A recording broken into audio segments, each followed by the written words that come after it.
Welcome to Opinionated with Resla. What's good, everybody? What is good? Welcome, welcome to yet another episode of Opinionated with yours truly. I am your guy, Resla. Welcome back, folks. I feel like I've been missing for a little bit. Your guy's been taking care of his own needs, his own personal life, but I'm not gonna lie. Every day that kind of went by, kind of felt like I was missing you guys, just a little bit, just a little bit, not a lot, bit, just a little bit. I was thinking a bit about the last conversation that we were having over the course of our last episode. And for those who weren't there, too bad. I don't think I'm going to go through too much about it. And going through it, you should have been there because we had basically 11 hours of an episode. So it's kind of ridiculous to try to go through all of that stuff.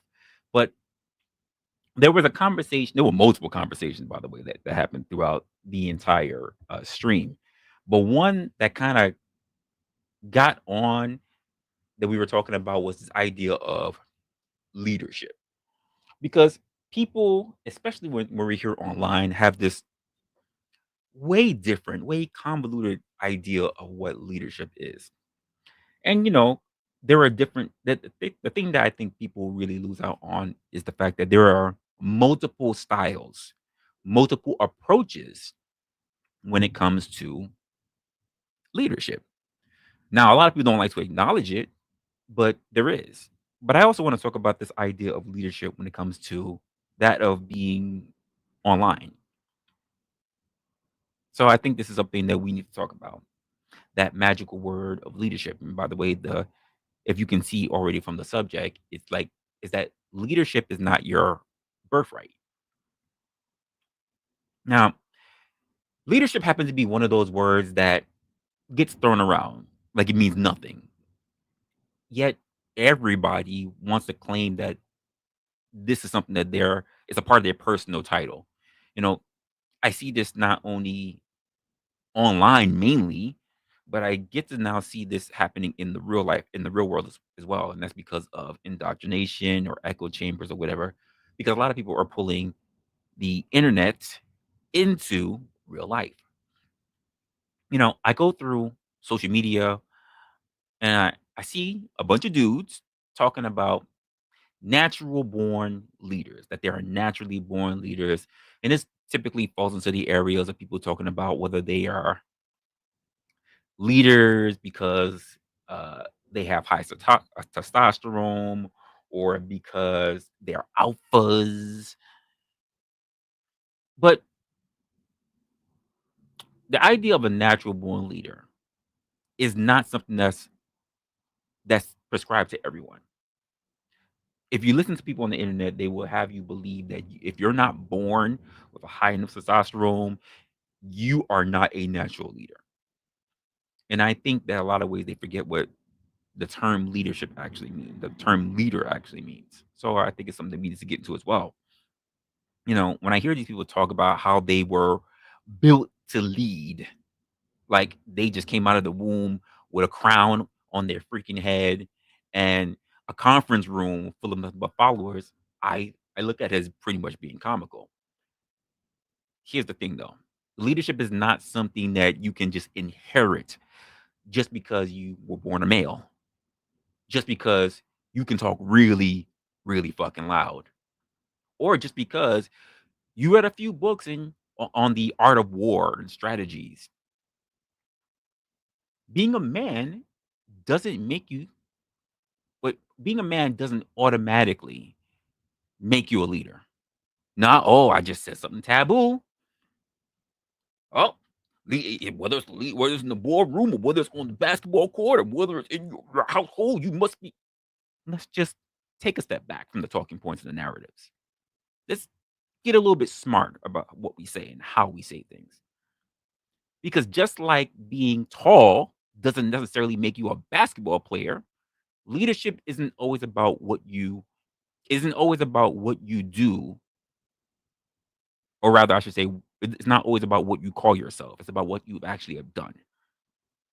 And yet, if you listen to the internet, you think that the moment a guy hits puberty, He's somehow automatically equipped to be in charge. He is immediately just can't wait to be king. That's not the way it works.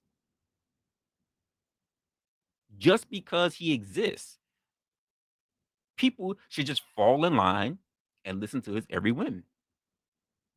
Meanwhile, if you ask any of these self-proclaimed leaders to point to something actually tangible, anything that they built successfully, managed, led, suddenly there are a lot of people that get quiet. So tonight, we're going to get into it. I'm going to be pulling back a little bit of the curtain on the leadership delusion, the hierarchy that actually exists versus the one that people like to pretend that exists. And that hard reality that most men, yes, most, are not cut out for leadership. And before some of y'all even start getting defensive, understand this: that is okay. Not everybody needs to be a leader. In fact, the world functions better when most people aren't. But pretending to be something you're not, that's where the real problem starts. And the internet is very big for doing that. So I want you guys to just sit back for a moment because I can get into this one for a while because there's a lot of ego that gets into this. And I think we need to really sift it out. I need you guys to get a little bit comfortable because I might say some things that's going to piss a lot of people off, especially because a lot of us have come from spaces where we have heard a lot of rhetoric, a lot of narratives, and a lot of talking points for quite some time. But I think we need to talk about why leadership isn't a birthright, that it's something you earn. Or maybe you just don't have it at all. Maybe you're just wishing that was you. But before we even get started in that, of course, I want to thank everybody who's already walked into the building. So we have Clay Foundations, 1A. Thank you, Brick, for being in the building. Oh, look who actually made it stateside. Ah, okay. All right. Cool. True Keys is in the building. Miss Raven is in the building. Appreciate you. Lindsay Smith, the talented, the lovely Lindsay Smith. Snow, the fiery Snow. That's up in here. You got Clockwork in the building as well. Clockwork that's in the Clockwork is in the building. I don't know why you call it Clocksmith. Clockwork is in the building. Ah, Sasquatch. Sasquatch is in the building. I appreciate it. Leopard print. What's going on, leopard print? What's going on? And James, of course, walked up in the building as well. And no, a lot of you guys are actually in here as well. Do yourself a favor, get acclimated. Don't just ninja watch. Start talking about everybody else in the community.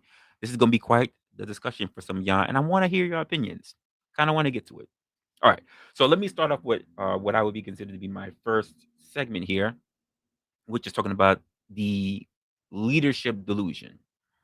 So let's start with the biggest lie people tell themselves about leadership, that it's something that you can claim just by saying it out loud. They just manifesting it, folks. That's just the way how a lot of people start looking at it. That if you simply call yourself a leader enough times, people will begin to actually believe it. But leadership doesn't really work that way. It does not.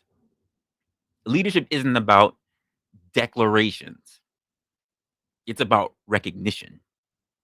It's not what you tell people you are. It's what people see in you. Let me say that again. It is not what you tell people that you are. It's what people recognize in you. Take a look at any group setting. You'll notice something very interesting. When a bunch of people who all think that they're the ones who are in charge and they all get together, nothing gets done. Everybody is already talking over each other, nobody's listening, and everybody is in competition. But when a real leader steps in, you ever notice how the energy shifts? All of a sudden, it gets quiet and people start even getting a little bit on their best behavior. Suddenly, there's direction. The noise dies down. People start deferring to the person who has the actual presence, who makes that decision actually work, and who doesn't need to be convinced whatsoever because everybody else all of a sudden starts listening to them. That's the difference. A real leader, doesn't need to scream for attention. They don't have to demand respect. Respect is given because they earned it. But ah, online leadership has become a damn fantasy game. It's a costume put on when people are in front of the microphone, this thing, or they're typing in their keyboards, like what some of you guys do. But the moment they're in a real situation that requires actual leadership, I'm going to tell you right now, a lot of these people will actually crumble. They will fold like cheap paper. That's why I always say, if you want to know who the real leaders are, pay attention when shit goes wrong. Pay attention. Anybody can play the part when everything is all well and dandy, when shit is fucking smooth sailing. But when shit gets rough, when times get tough, when the pressure is high, when something actually needs to be solved, question is, who are the people that are stepping up? Who are the ones that are staying calm? Who are the ones actually taking responsibility? The answer to that tells you everything you need to know about who's actually built for leadership and who's just playing a role. The biggest lie on the internet sells, the biggest lie on the internet will sell you the idea of leadership being about being dominant, about making people submit. Another triggering word that happens to be for a lot of people out there. About controlling the room. That's not leadership. That's the things that leadership can command through influence. But that's in itself is not leadership. In fact, I would say that's insecurity wearing a very cheap suit. A real leader doesn't need to control people. They inspire them. They guide them.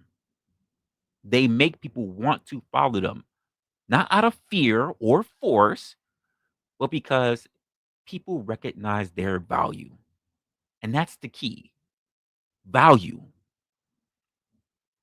But when you've got a bunch of guys online walking around, basically chest thumping, thinking that just because they watched a few videos about alpha wolves and Roman emperors, they're suddenly born to be rulers. What you really have is just a room full of noise with no damn substance.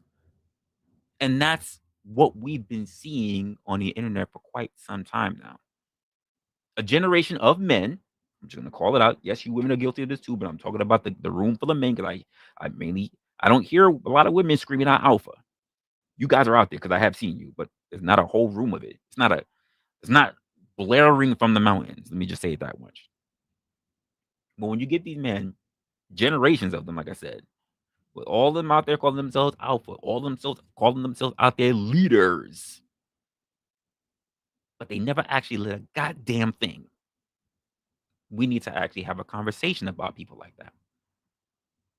What are you guys' thoughts on it so far? Clue is in the building. What's going on, Clue? Snow, you say, yep. Definitely a keyboard warrior.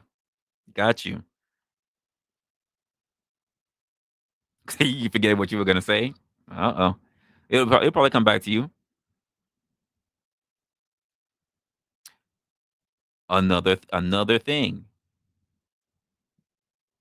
Leaders don't have to announce themselves to others. In fact, you know what's the funny part about it? When I move into a company, right? One of the things that I say outright is, do me a favor. Do not announce me. In fact, when they come in, because the announcement's already been made, at least to the department that you're about to be in. But when no one's actually laid any eyes on you, when people who are outside of middle management and upper management who already get an idea of who you are, I like to say to anyone walking on the floor, whether they're associates, whether they are sales, whether they are maintenance, do not tell people who I am. Do not announce who I am. I don't want people to feel like they need to kiss up to me and not give me their true, authentic selves before even getting to know who I am. I've said this even when I got into teams. Hey, when we're out in on the floor, when we're out uh moving through the warehouse, when we're out doing, don't say who I am. I need people to give you just as much respect as they would give me, because you know why? Yes, you work with me as a team and I happen to be the leader of your team. But if they show me respect, but they don't show you respect, there's a problem. You should have just as much respect, if not more, which I would find very funny, but I need to see the level of respect being shown. I don't need a facade.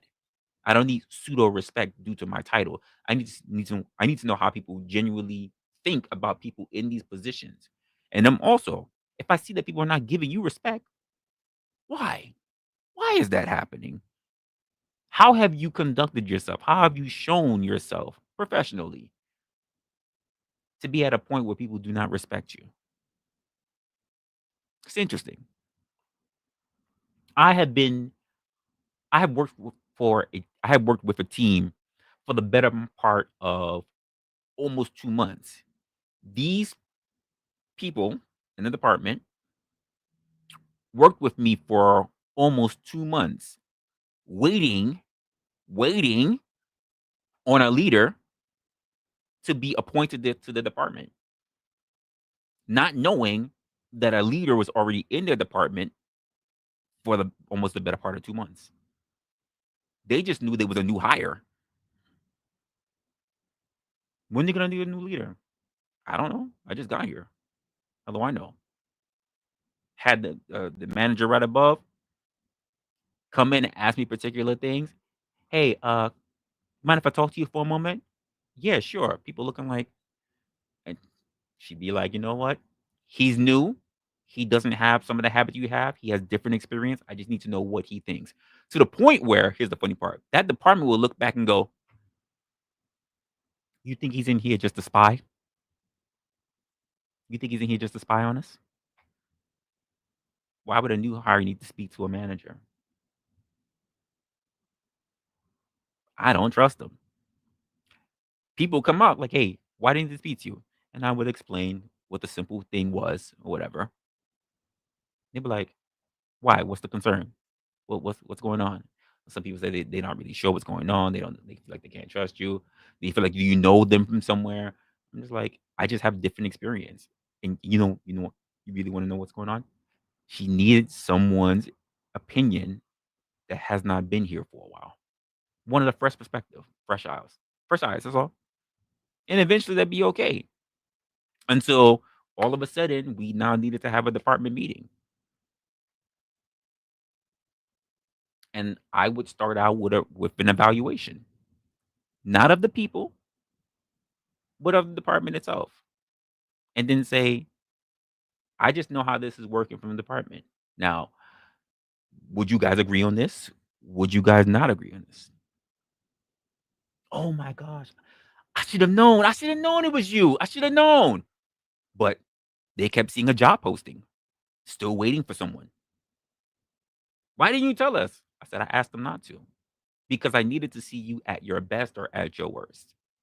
I needed to know who was I actually working with and not the person who would just blow smoke up everybody else's ass. So when you were sitting here arguing and yelling and having your sexual banter or whatever else like that, I was there for it. When you were asking your inappropriate questions and everything, I was there for it. Now, Am I going to demonize you for it? No. Am I going to tell you we need to tighten some of that shit up? Because how you reflect, how you behave, and how you reflect the department when you're inside behind walls is how you're going to reflect when you're outside talking to everybody else on the floor. Yeah, we need to tighten that shit up. Because I don't need this happening. I don't need the look of this department looking like this. I don't need the look of this particular person like this. I don't need to know all the people that you dated in here because you know what I don't need? That my department is full of hoes or desperate men or desperate women, depending on how you want to look at it. Or that there are nothing but misogynists around here or misandrists around here. Don't need to hear about that. Or how this person, who could be someone that they're looking for as a potential leader, how this person got passed up on and how there might be some resentment there. Because now I'm like, I heard so many great things about you. Let me just talk to you. Why is it that you don't think that you got that position? And do you really want it? Is it because you don't have the position because you don't show the right qualities, or do you think you need it just because you're the best at what you do here? Because when you move into the next role, and we can have discussions about that, when we move into the next role, it's not about you being a better employee, a better coworker. It's about now you moving into a role that requires you not to use your coworker skills as much. Now you need to understand how to manage and how to inspire and how to motivate people who did exactly what you did. Can you do that? Or are you just planning to be the superior coworker? Because that's not the same mind frame. We can talk about that. And when I run across a lot of people who even want to move into a position of leadership, I understand very quickly that a lot of them, males included, and I'll put this as the second segment, why most men can't handle leadership. Just putting it out there. Now, let's get into something that would be considered very uncomfortable.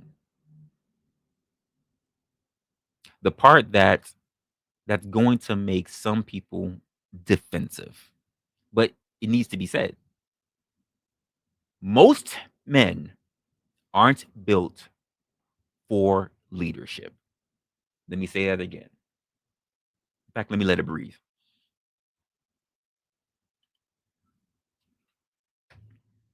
Most men aren't built for leadership. And that's not an insult. It's just reality. Because leadership isn't about just confidence. It's about competence.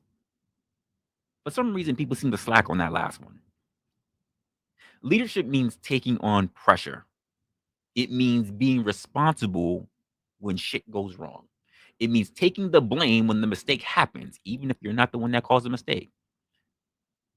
It means being the one who has to keep everything, sometimes everyone, together when things are falling apart. Most people don't want that responsibility. Most people want pay. They don't want that responsibility. They like the idea of being in charge, but they don't like it when it actually, they don't like all the boundaries and all the tape that comes along with it. A leader, I would say, is one who has to make decisions that don't make everyone happy. He or she has to deal with the consequences of those decisions, whether it works out for the best or not, whether they are liked or not. Most people say, I don't have a problem with people who don't like me, and then bitch to high heaven because people don't like them. Thought you weren't concerned about that.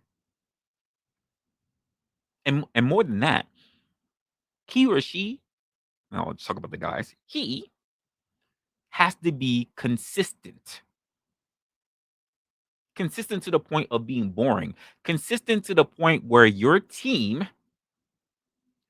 even people who are not your team, because you have developed something that's called consistency and diligence, That they do not expect anything. They do not expect you to do anything outside of that. That you have shown that you have a boundary, and that you deviating off that path, past that boundary is slim. You can't be a leader on Monday and then disappear when things go tough on Tuesday. That's not the way it works. And that's where, if you ask me what I've seen, most men fail because they like to talk a good game. But when the time shows, when the time comes up, when it's show and tell, when it's time to lead, I've seen leaders disappear. They start blaming others. They make excuses. They want all of the credit when things go right, but they don't want none of the responsibility when things go wrong. That's not leadership. That's selfishness. But the biggest issue, most men don't even know what leadership looks like. And I will hold that to many companies that hire within for people to be leaders. Most companies do not even train people within their leadership position to be effective leaders. They're just people who graduated from being whatever part of the line that they were into a leadership position and get no training. They think it's about being the loudest, being the most aggressive, the most dominant. But that's not leadership. In fact, I was just saying this with somebody recently, it's just posturing. That's what I see it as. A real leader isn't the one who's making the most noise.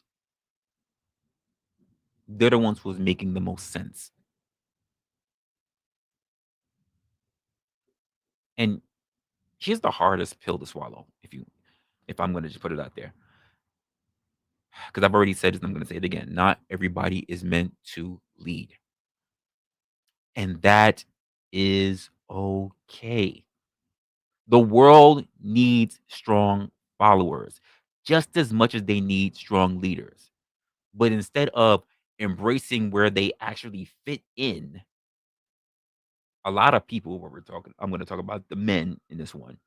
A lot of men are out there forcing themselves into roles that they're not suited for because you're not even trying to cop cars. Anyway, and they're not suited for the roles just because that they think that leadership equals status. And that's why everything gets so damn chaotic because we've got a bunch of people, especially online, fighting for a spot at the top instead of actually accepting where they can actually thrive. There's nothing wrong with you loving and being accepting of what you're good at.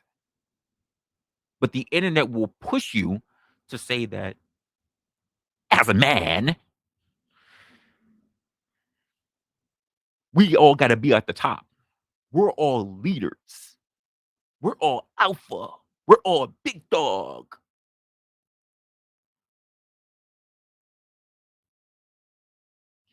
Let me know if I'm making sense so far. If I'm not making sense, let me know. 10th man, what's going on? Hornets in the building as well. What's going on? Be love. Be love has walked in here. Look nice and quiet.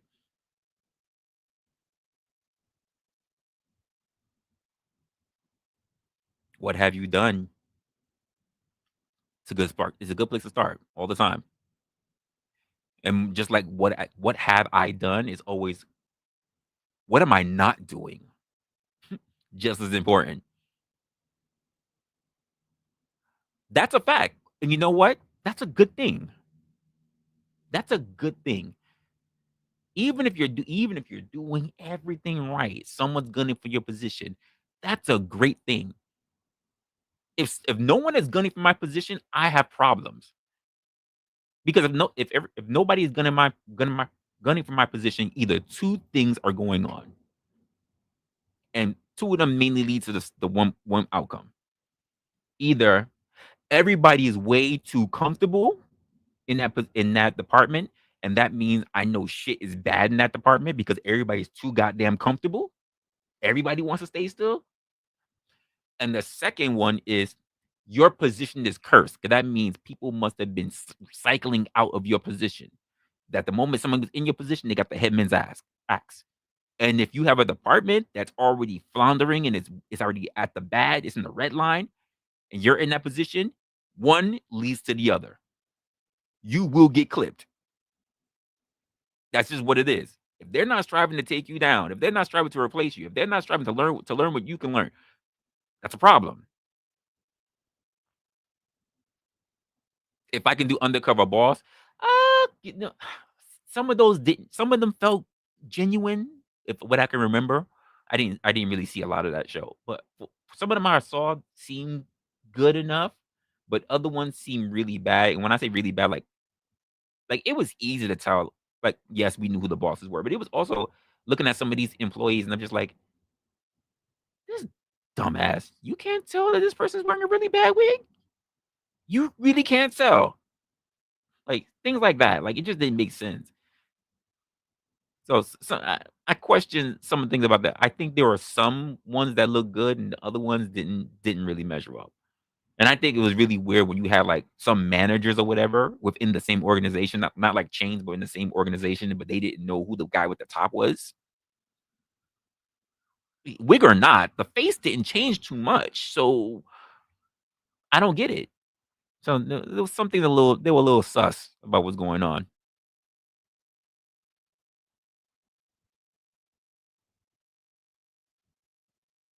What do you mean they're not built for leadership? What inherent qualities are they like? So I think I'll get into that. But so the standard measurement for leadership, right? So when these guys have these conversations, right? For some reason, it seems to be built the foundation of leadership uh seems to be built on masculinity. Just how much testosterone is running through your balls, essentially.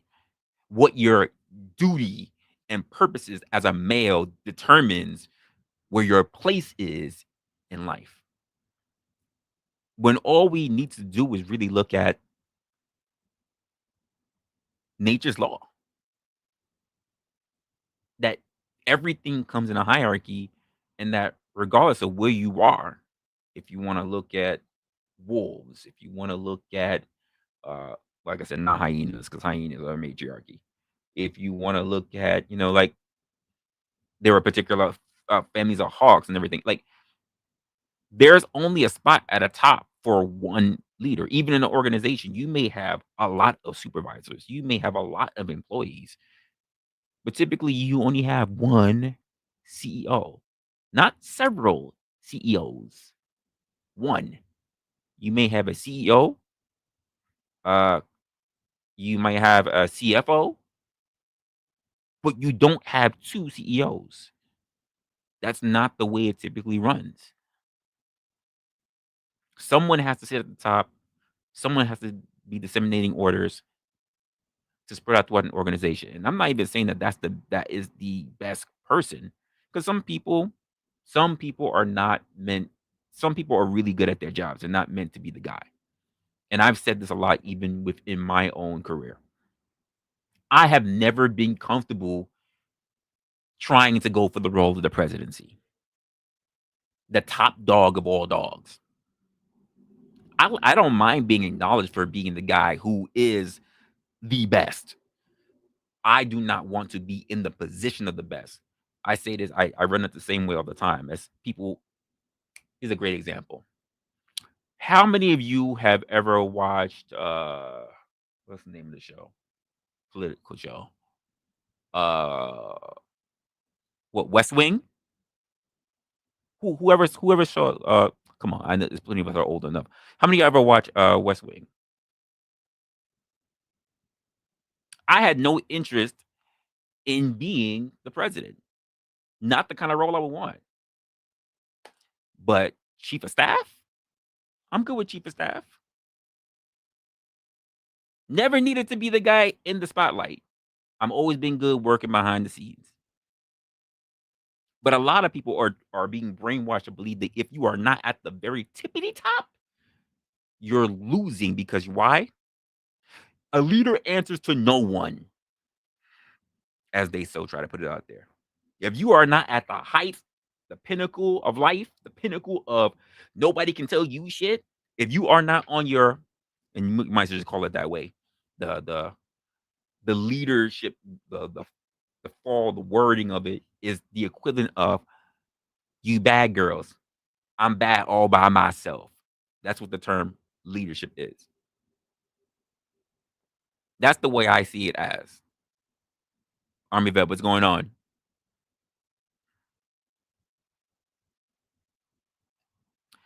Go shovel your fucking horse shit. All right. That's why y'all falling behind. We still run y'all. Don't want to thrive. Just want to make jokes. You should do open mic. See how far you get. What's going on? So you're like,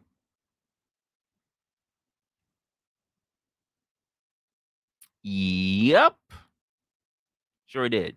So let's have a talk about that. Let's just talk about the difference, and I'll put this as segment 3: real leadership versus fake leadership.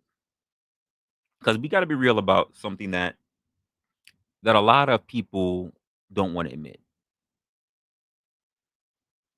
What passes for leadership today mainly has just turned out to be a performance. I've run into a lot of people who just, like I said, they hold a title, but they're drowning. They're barely above water. A lot of people, it's just a costume that they're putting on when they want attention, when they want respect, when they want power. But the moment they're put in a real leadership position, they crack, they fold. And I've been, for a while, I was asking, like, why?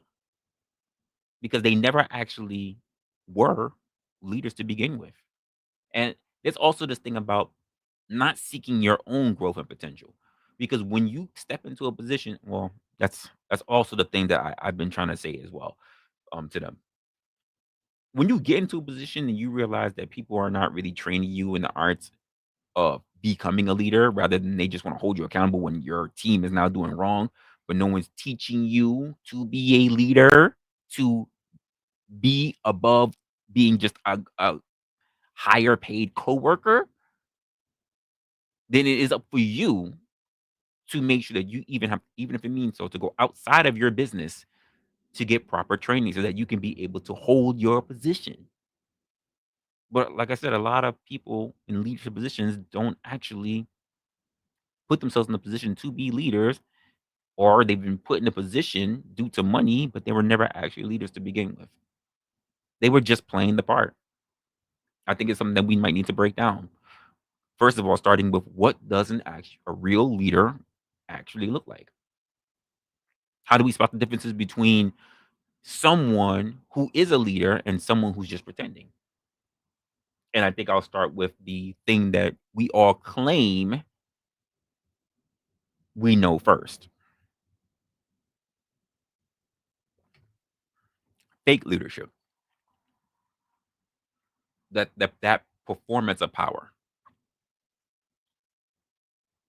The easiest way to spot fake leadership is to look at someone who talks the most about being leaders, but has never actually led anything.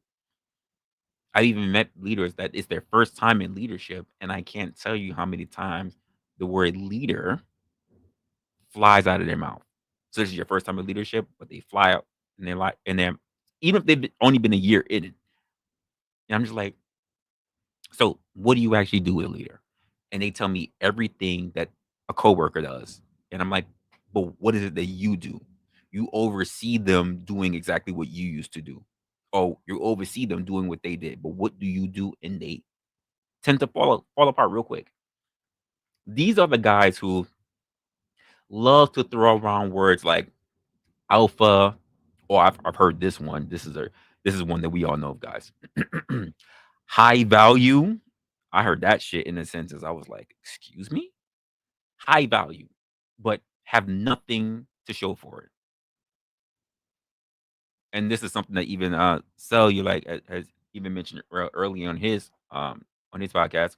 This idea of people who pull the internet into real world. You guys have also heard me say that for a while, and start using the actual lingo. When I have to speak to a leader, when I have to speak to a manager who uses the words alpha and high value in their sentence, in a corporation, in a whatever situation that they are in, I'm like, oh, we're in for a downfall. Someone's been paying attention to the wrong shit. I think I got an eyelash in my damn eye. Someone's been paying attention to the wrong shit. They believe that if they act dominant enough, if they talk loud enough, if they criticize others, if they project enough confidence, people will assume that they're the ones who are in charge. Here's the problem. Here's the crux in that. Leadership isn't about talking. It's about proving. And this was something that I was saying even in that live stream that I was talking about. It's about coming in and doing the job and showing your knowledge of the job, not just coming in and barking orders. It's not about just coming through and say, I'm the leader. It's about, "Hmm, well, what do you think about that? How did you get to that consensus? Tell me, how did you get to that logic? How did you follow that trail? Does that follow anywhere in your competency profile or the actual training that we did? Well, okay, cool. Well, here's what I would do. And in fact, I can show you better than I can tell you. Why don't we go take a trip? But most fake leaders don't actually have the don't actually have any real proof of their leadership. They might have followers, especially the guys online. They may have followers on social media. They might have people who agree with them. My eye's going crazy. They may have people on social media. They might even have like people in the echo chamber just agreeing with a lot of shit they say. But the moment things require actual decision making, actual problem solving, or just responsibility, all of a sudden, the finger starts getting pointed at other people. Here's what makes here's what fake leadership looks like in action. They avoid responsibility.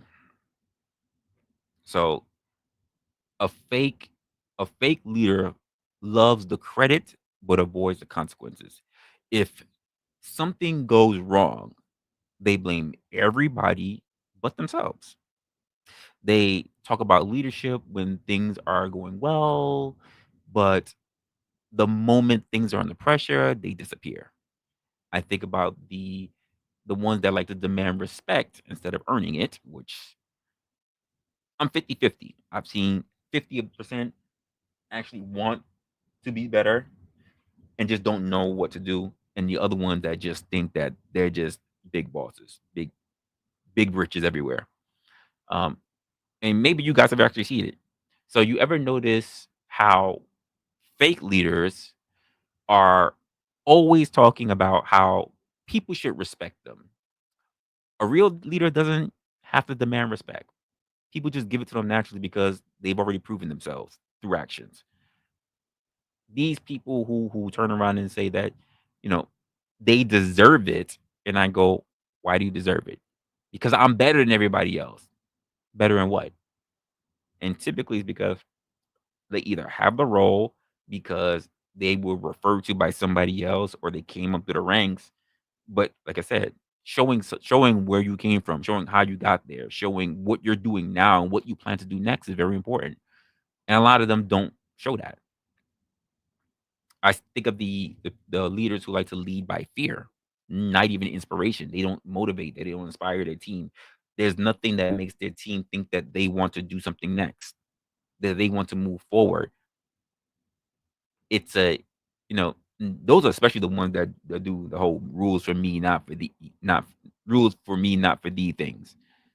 Fake leaders think that being in control means being feared. And this is even a conversation that we've had on platforms before. And I believe we're having this conversation about leadership as well, about a little bit of fear, but also like being liked and just different things around that. And I think the conversation was really, I remember due diligence talking about it. And these people tend to bully. They tend to think that leadership is about intimidation. They want to try to keep people in line by force. Basically, people are afraid to even call out because they're thinking about retaliation. But that's not leadership. To me, that's insecurity. A real leader doesn't need to scare people into following them because those people do not want to show up to work simply because you're there. In fact, folks, throw a one in the chat because you probably already know this. How many people quit their job not because their job is difficult, but because they cannot work with the person who's in charge? One in the chat. If you know or you hear people leave their jobs because of the fact of the person who's in charge. And I could be wrong. From what I've researched, from what I know, from when I speak to people, when I look at evaluations, I notice that a lot. A lot of people leave due to leadership, due to poor leadership.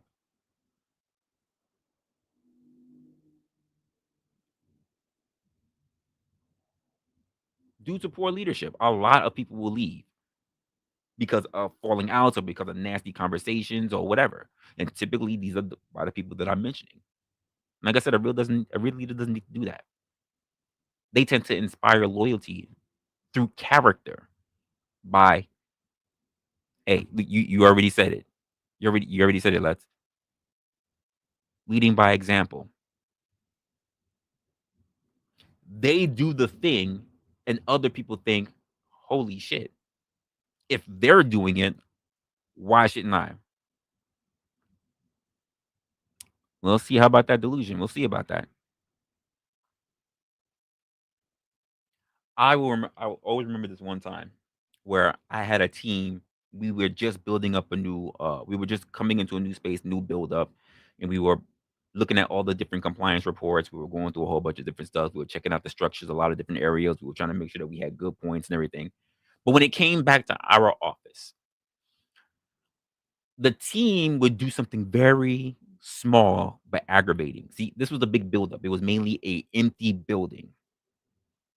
And but people eat lunch, people eat breakfast, people go out the day. People would fill up the garbage can full of trash. Do you know what's the one thing people wouldn't do though? Empty out the trash. People had no problem all putting garbage into the trash bin, but no one wanted to actually take out the trash. I came in one time and I looked at the trash and I just went, anybody gonna take out the trash? Oh, well, but I heard a bunch of excuses, and I'm just like, so you can all contribute to the trash, which will contribute to bugs, which will contribute to all other stuff that shows up too. Bugs, ants, other critters. You want mice or whatever start developing in this brand new structure that's just being built out. This is the kind of stuff that you want inviting into a department that you are responsible for. Understood. I bagged up the garbage. I walked all the way because we didn't have a cleaning staff yet. This is bare bones building. Walked all the way to where the compactors are, threw the trash out. When they turned around later and said, "Where's the trash?" I said, "I'm the one that threw it out." Next time, trash filled up again, and I walked in and I just looked at the trash. I went to go reach for it, and everybody screamed to me no. They may have huffed and puffed about it, but they all took the trash and they all went out. When they all came back, I asked them, "Why did you stop me? Why didn't you let me turn the trash?" And they said, "We didn't want you reaching for it because we wanted to know who was going to be the one to throw it out." I said, "Okay, but if we're all here,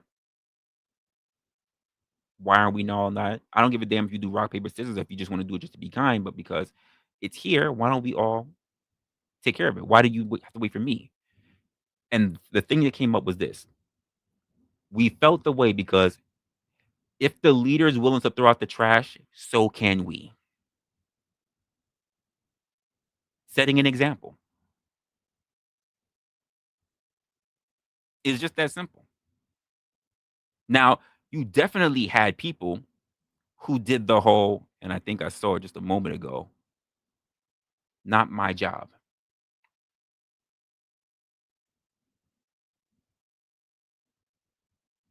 It also means for people like that there are people that I cannot rely on them to do things, even for the benefit of their own department, even for their own benefit. Because the first words that will come up is not my job. When someone says to me, "Hey, why is it you didn't give me extra stuff to do so I can have a better report?" I'm going to say, "Why didn't you come to me? That's not my job." Sound familiar? You should come to me when you want to know how to do things, or when you want more responsibility for things, or when you want things that will actually add to your performance evaluation. It is not for me to come to you and convince you to do things for your own evaluation. That's not my job. If you want to do something for your betterment and your job, your opportunities, it's not my job. My job is to make sure that you do what's in the scope of your responsibilities, not to give you a better review for things that you're doing that is average. You will meet expectations because you're doing what you're supposed to. You want a great evaluation, you should do things that also aid others, not just yourself. I would never ask you to go above and beyond because that's not what you're paid to do.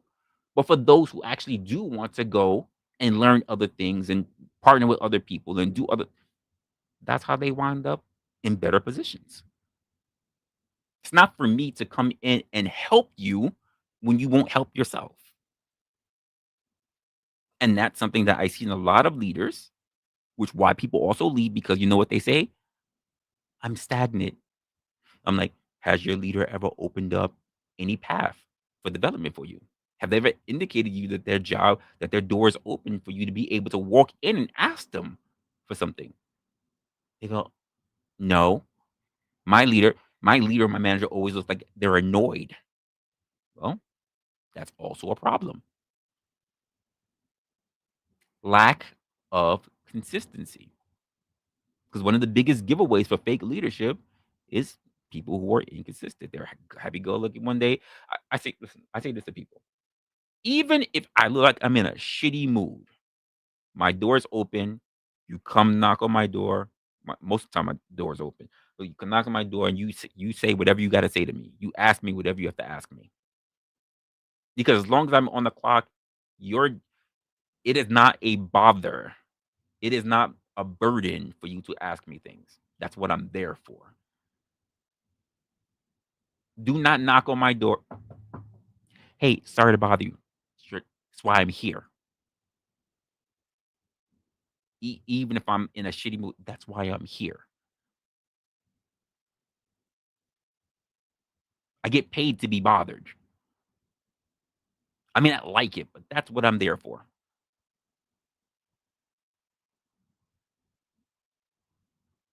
I'm there to provide aid to make sure that you have everything that you need so that you be at your best. Because me helping you helps myself. It's my job. But a lot of people who I run across, one day they're strong and confident. The next day they're emotional and fucking erratic. The next day they change their stance and it's all based on public opinion. Leadership requires stability. Fake leaders, They can't provide that. They cannot. A lot of people who go for leadership they're obsessed with status. Strictly, that's just simply what it is. They're obsessed with status. Real leaders don't look for that. And I guess I'll just jump into that real quick because when it comes to the weight of responsibilities, it's not glamorous. Leadership, folks, is not glamorous. It's not about sitting on a throne. It's not about barking orders. It's not about having people worship you. Real leadership is work. It's responsibility. It's stress. It's making the hard calls when no one else wants to. And then you got to live with that shit. Real leaders don't care about looking like a leader. They care about being one. And that makes doing the job for most people something that they don't want to do. I I just said it earlier. I walk in, I don't even want you to know who I am. I want you to be surprised when you find out. Here's what real leadership looks like in action, folks. It's no matter what, if something goes wrong under their watch, they own it. They don't make excuses. They don't shift blame. They don't run. They step up. They admit mistakes and they fix them. They own up to when they make mistakes. They show that they are human, that they are ones who can actually make a mistake, but they go about these steps to actually correct those. Real leaders don't have to beg for respect. If you have to beg for respect, you're in a very precarious position. Joe said it. Humility. Absolutely. But I run into a lot of people who do not believe that. People follow them because they've proven themselves to be competent. They've proven themselves to be reliable. They've proven themselves to be this other thing that a lot of people have a problem when it comes to leadership and management. Trustworthy. How many of you guys can actually say that, even in your own work, that you have a leader, a manager who is trustworthy? That this person who oversees you actually has your best interest at heart. How many of you guys can actually say that you see that? Just straight up. Because we love saying the words accountability and responsibility mainly when we're reprimanding or we have to remind somebody. But how many people can you actually say that when they talk about the person that oversees them, when I can say that there are people, and I've heard, I ask for just like when I get performance evaluations, I ask for one as well, and not just from my manager because it's their job, but I actually have it printed out and I ask people to give me their evaluation, what they think, no holds bar, no holds bar, and you know what I ask them to do? I ask them to keep it, and do you know what I do with asking them to keep it? When we do an actual department meeting, I ask them to give it to me. To give it to me. They don't have to all stand up like they in the class and say whatever. Give it to me. And you give it to me anonymously. No names. No names. Evaluation for me. In a box. No name on it. Just tell me what you're thinking. How can I get better? What can I do for this? How can I do that? What are some qualities that you like about me? What are some things that you like that you think I should work on? What are some tools that you think I should be able to get hands on to make your job easier?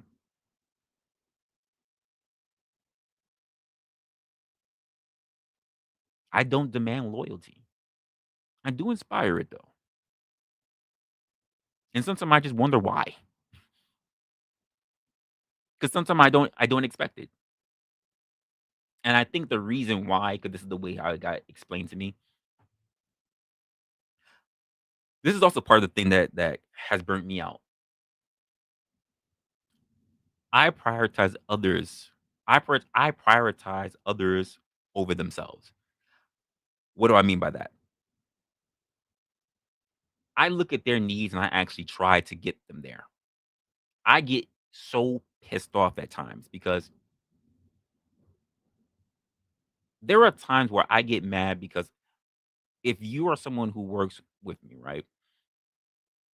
I get mad that I want your goals more than you do. When we go through an entire set, an entire fiscal year, and then I'm like, you didn't meet me there. I upheld my part. Look at what I got for you. We did several touch bases. This is I've been ready, waiting for you to do the next thing. We spent the entire year. Why is it you couldn't give me your half? Why is it I want this?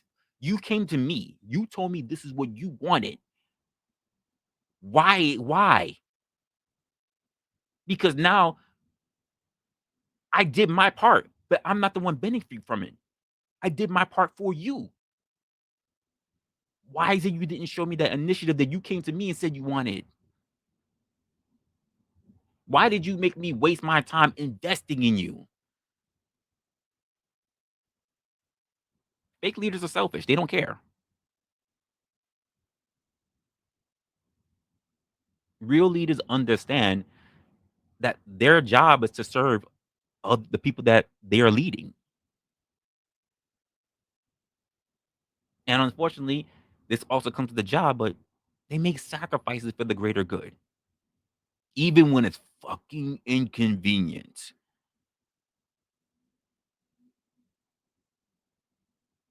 Now, there's this whole thing about stability, no emotion, even because a real leader, I don't know why I just did the air quotes, but a real leader doesn't act on impulse. They don't make decisions based on anger, on ego, and insecurity because they have to find a way to push past that shit. The results are what matter, whether it's good results or bad results. Even though you're about to take a hit, you got to push past it. You got to think things through. I think good leaders remain steady, even at a very chaotic situation. And I think that's why people trust them because they get results. They get results. It's not about how many follow you. It's not about how many think that you're important. It's about what you've actually accomplished. And as a leader, as a real leader, you leave behind proof of your success. Whether it's a stressful business, whether it's a strong team, whether it's a well-run organization, there's always evidence that your ability shows when you're there in leadership. And I think those are the key differences that prove it, that prove the distinction between the two. That's just my thoughts.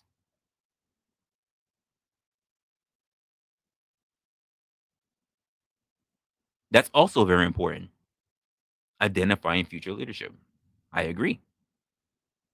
Fake leaders will be afraid to identify other leaders, other potential candidates for being a leader as just competition. I think most leaders don't even do this. I'll be honest with you. When they choose to resign, not getting fired, when they choose to resign, actually make a recommendation for someone else. That's not something I see anymore. Hey, I'm walking out the door. Everybody knows my 2 weeks are in. Blah blah blah blah blah. In fact, their 2 weeks come. They've been slow throughout the 2 weeks. They've been slowly packing up their shit to leave their office bare of all their shit, waiting for the next person to come in if they don't already have a replacement, and just dip. And never give a recommendation to someone that they have been coaching or mentoring or the person that you think is more suitable. Even if that person has glowing performance evaluations, never say, hey, I just want to let you know I'm walking out the door. You do whatever you want, but this person here, you should keep your eye on them. I think they are very good at what they do. They could be your next leader. I think you should really pay attention to them. Make sure they get the right amount of training. Make sure their focus is there. Here's what the evaluations. Here's what we were working on. I think this person will be good for the role.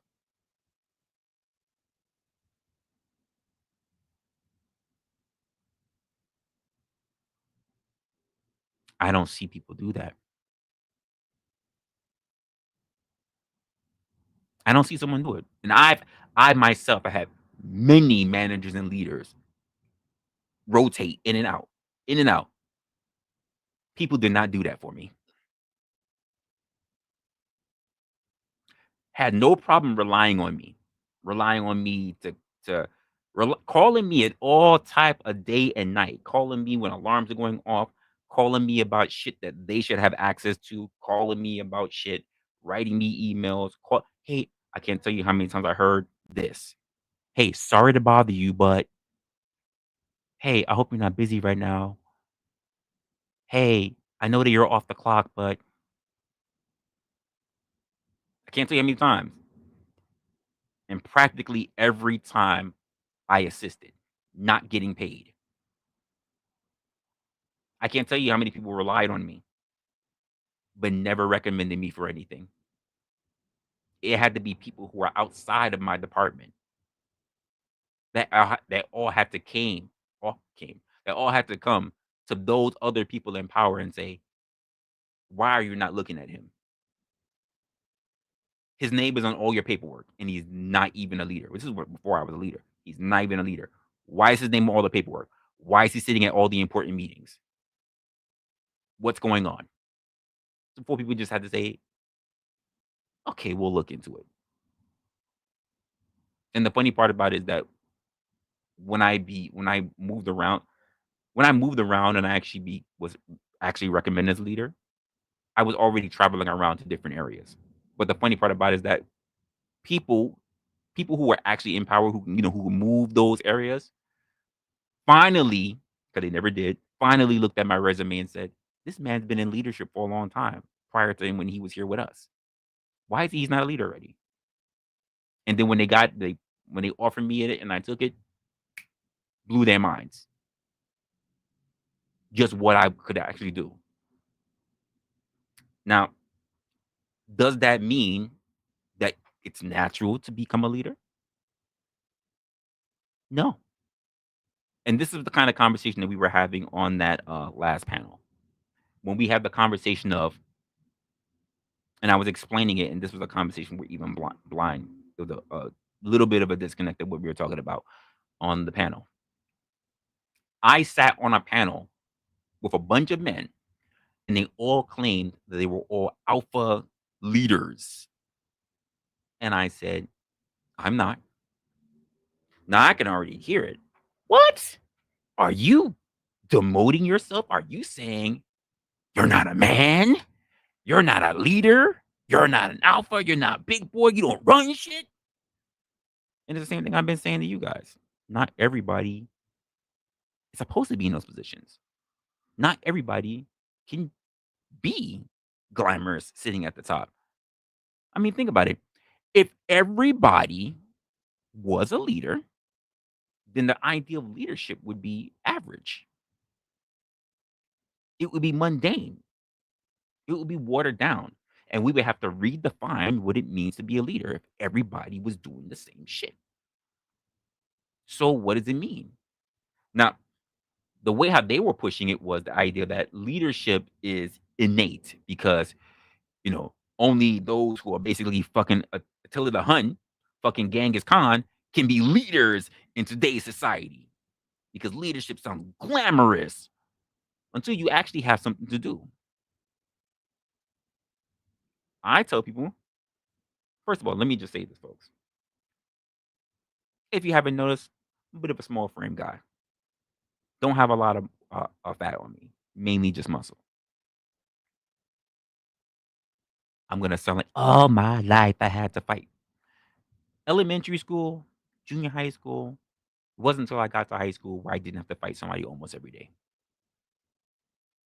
Where I can actually start building confidence in myself. Getting into college was still sorting myself out. It wasn't until I actually got mentorship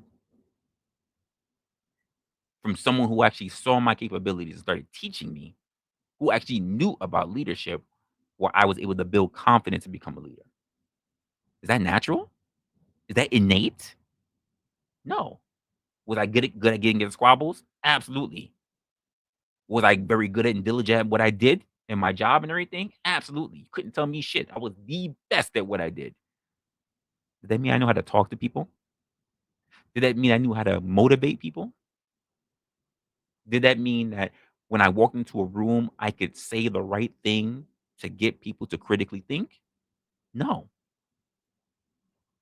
I looked at everything like a nail and damn for sure I was a fucking hammer. I can't tell you how many times I had to hear, like, Resla doesn't know his audience. And hearing that enough times made me seek out coaching and training. Whether I had to go out and pay for it or whether I had to turn around and buy it and read it. I did that for myself because hard work is not enough. Let me say that again, folks. Hard work is not enough. It's not enough if no one recognizes it. And don't get me wrong, folks. Some of you guys are really good at what you do. And if you're comfortable where you are, no problem. Not everybody should be in a position of leadership, especially if you are fucking phenomenal, especially if you are indispensable at what you do. If you cannot be replaced because you leaving would set people back. No problem with that. There's not a problem with that at all. But the idea that it's innate, that either you got it or you don't, is bullshit. Leadership, like anything else, is a skill. No one is naturally a good chef. They learn through practice. You can learn to be a good leader. You can learn to be a great leader. I have been several types of leaders. I have been the leader who has been walked on because I wasn't assertive enough. I have been the leader who was a pushover. Well, same thing. I have been a tyrant. I have been a leader who was a tyrant. Iron fist. Do as I say. Until I finally got enough training to understand that I needed to change some things. This is why I can tell you about the things that I'm telling you about with bad leaders, fake leaders, even because I, especially in my very early part of my career journey, was those things. And now it's very different.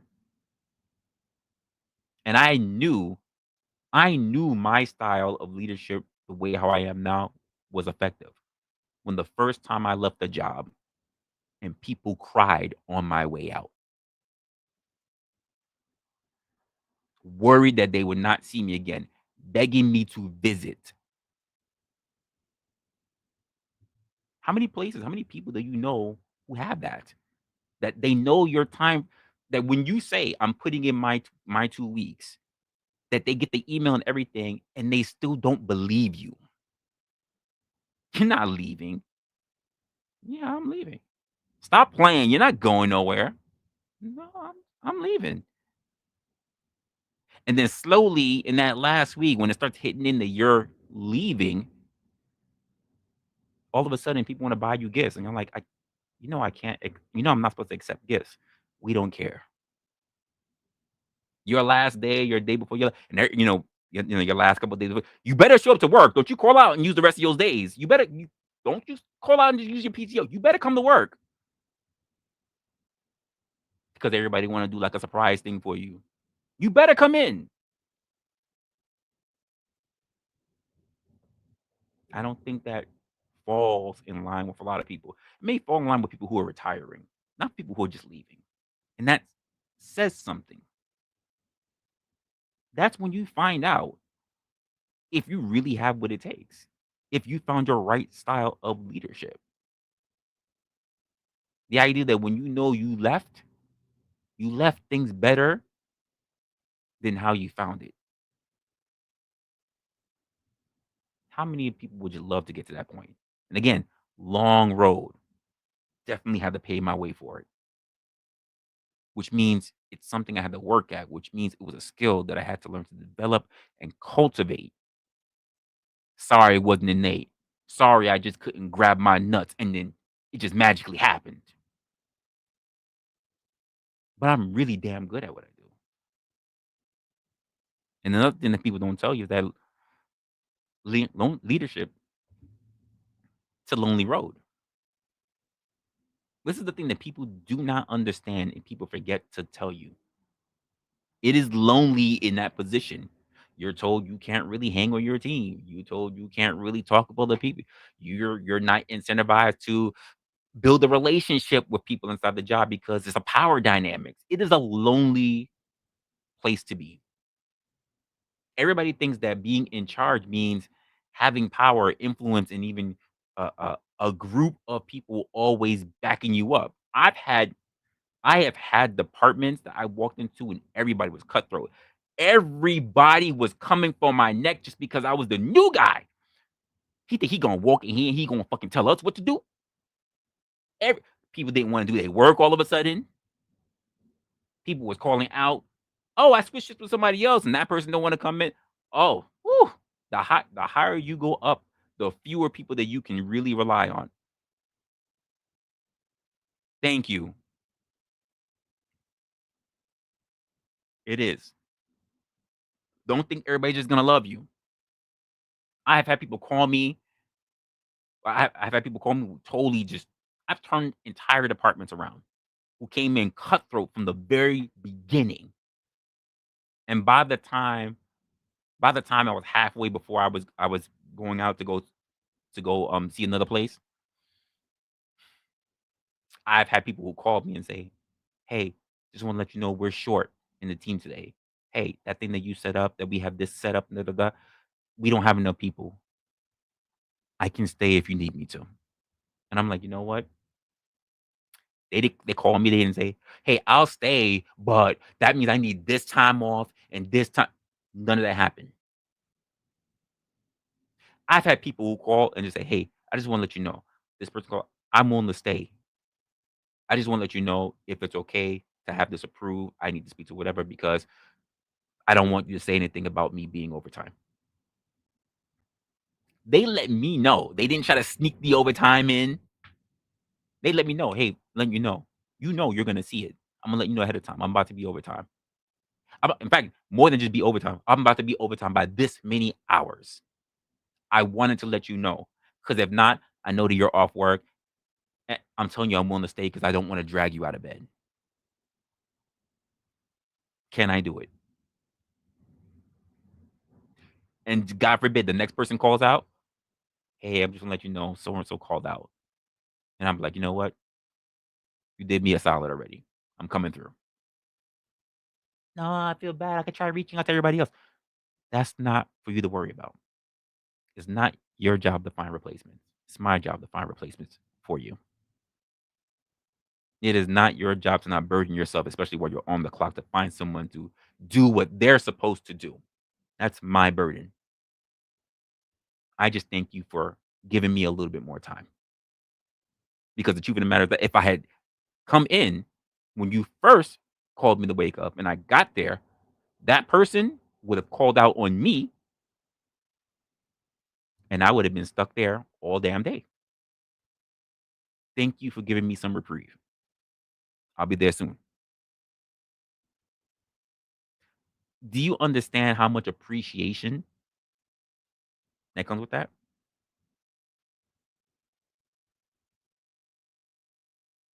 I've had this one guy.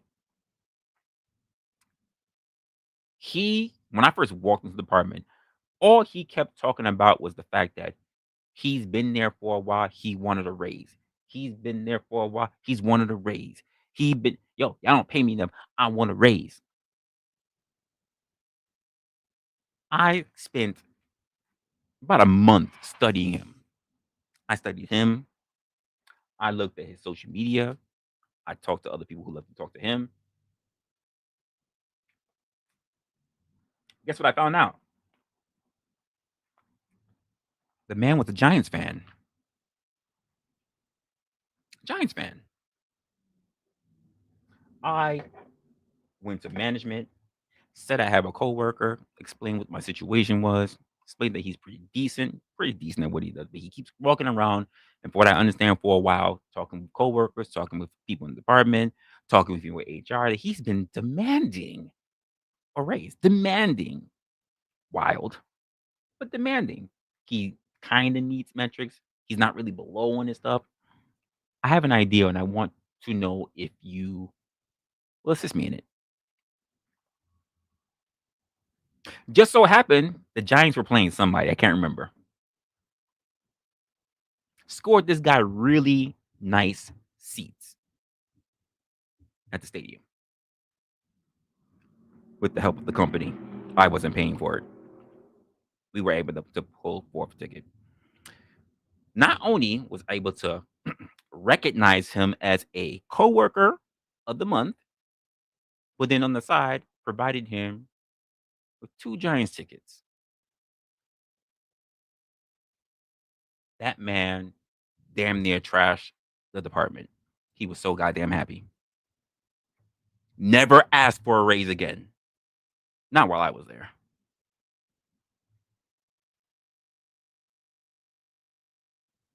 What does that say? And all I had to do was just pay attention to him.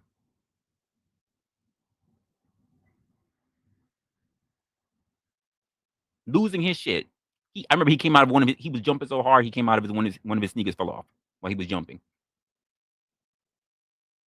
Hugged me and everything. Never asked me for a raise again.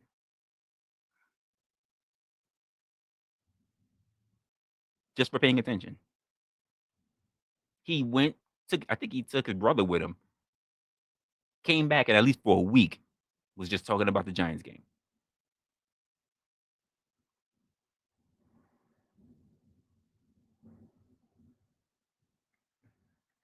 Do you think how much the Giants tickets cost, how much it would have cost to give him a raise? Which one you think costs more in the long run? The thing that can be written off, by the way, by a company.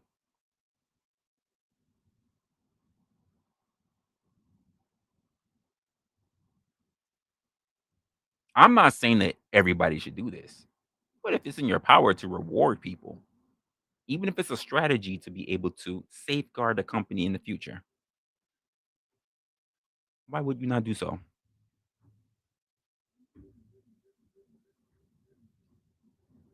But it took a lot of words. It took a lot of convincing. How many of you, especially those who are in leadership, would go that far for one of your subordinates? How many of you would do that? How many of you will push past the continuous no's in order to finally convince them to do so? That it would be in their best interest of hearing basically a small committee of no's just to get that one thing done.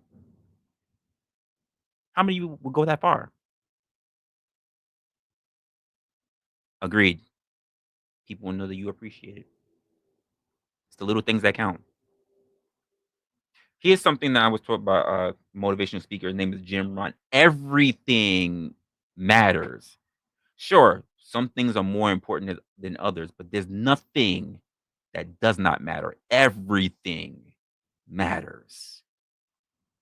Even when we look at a diagnosis in say the hospital, if you work in the medical field, the little things matter. The tiniest of details can contribute to a life being lost. Everything matters.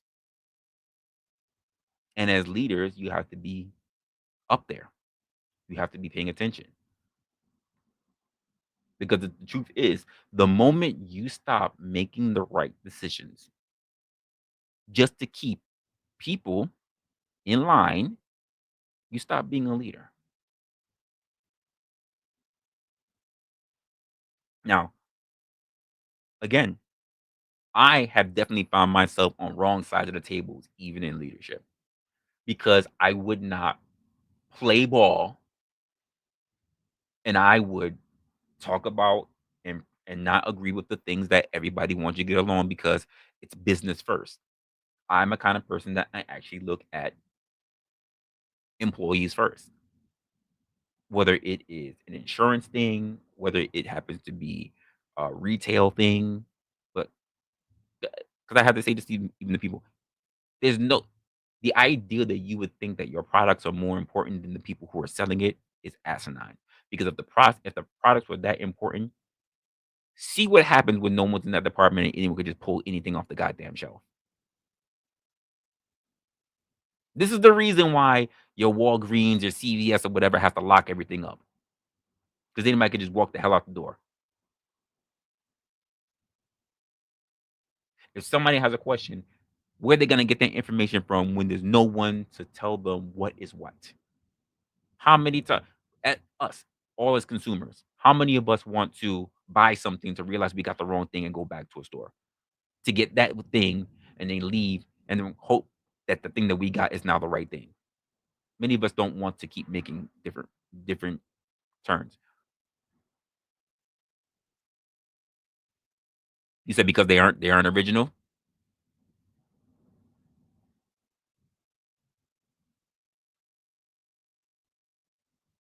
It could be. It could be. I think we really need to look at what we look at as leadership. Especially we need to question these self-proclaimed leaders online. It's just my thoughts though. As someone who is not a natural leader, who had to learn leadership, who had to always keep developing leadership, not perfect, not at all. Because to me, that's why leadership is rare. Most people don't really have the stomach for it.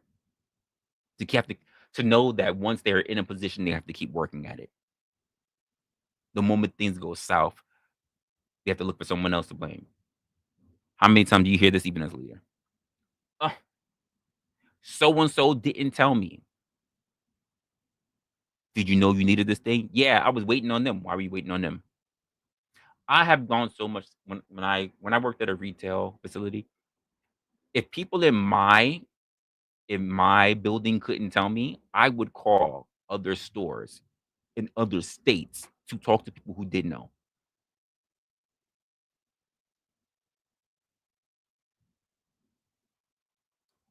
The shame.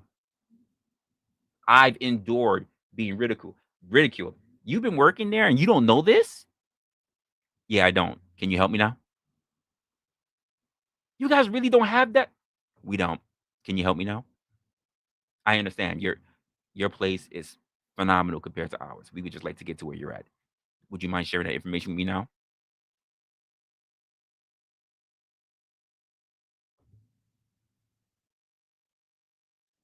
Not getting upset.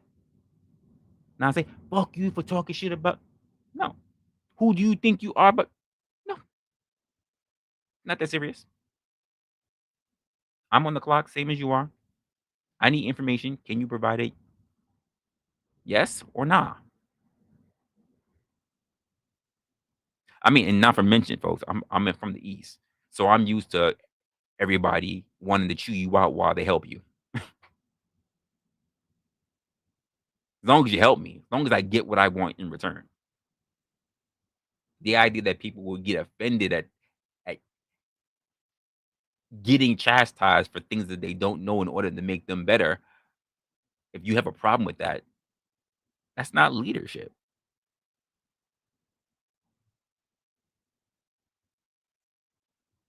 We need to really make a distinction between who are real leaders and who are not. And I'm sorry, just by the fact that you're drawing in oxygen and you were born with testes doesn't do it. It's not enough. The idea that you think that because you have a position of authority and that you can yell at people, it's not it.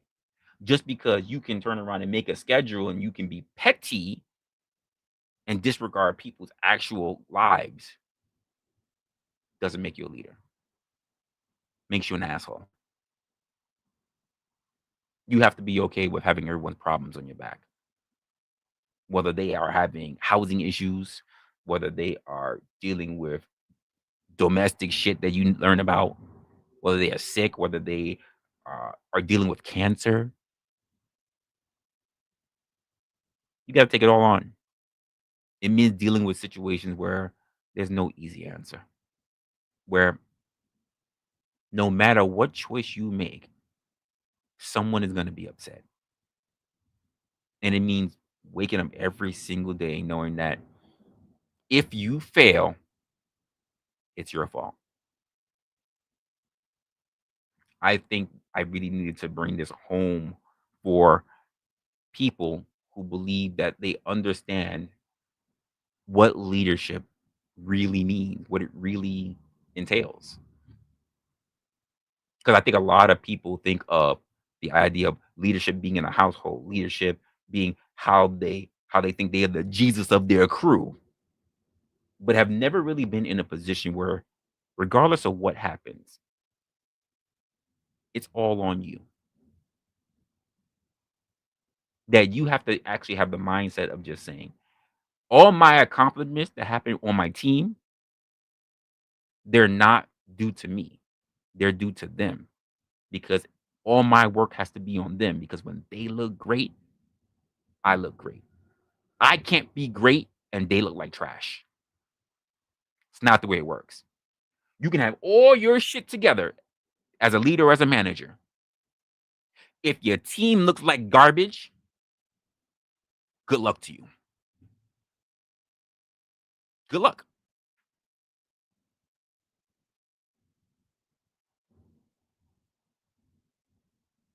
That's just the way how I look at it. But I'm gonna do it. You know what? We'll do a little bit for tonight. We'll do a little bit. I was thinking about it, but we'll push the bar a little bit. Link is in the chat, folks. I really needed to drive this one home. I could talk about leadership for a while. Again, kind of a thing. Let me know what you guys are wondering in terms of this, because everybody has their ideal of the aspect of being a leader, and I'm sorry, you don't get it just because you're born. Not all men are created equal. Not all men are in leadership.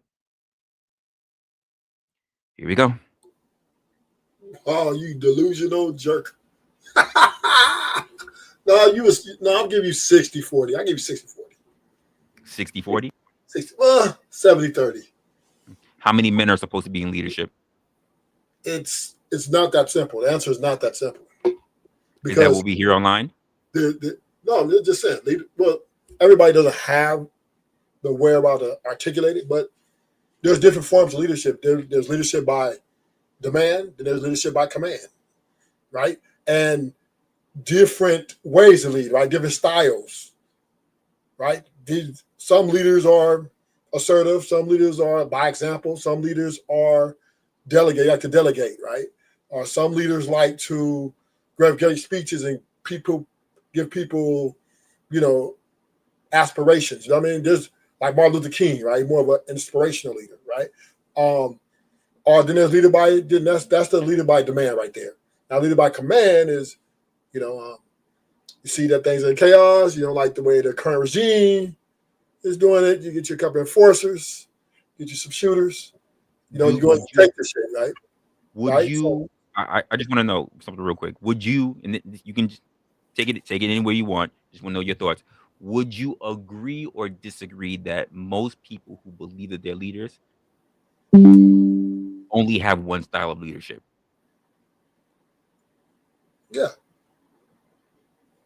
Is being a leader only one? Is being a leader only one way? No. Or multiple ways? No, different styles. There's different styles, right? There's dictatorship, who wants to, assertive. Then there's lead by example, right? Then there's people who like to lead by delegating like people to express what they feel, right? Then there's Then there's laid back leadership, more let's hear what the people want. You know what I mean? Then we adapt. So they're just different type of it all also depends on the situation. You know what I mean? So there's survival mode.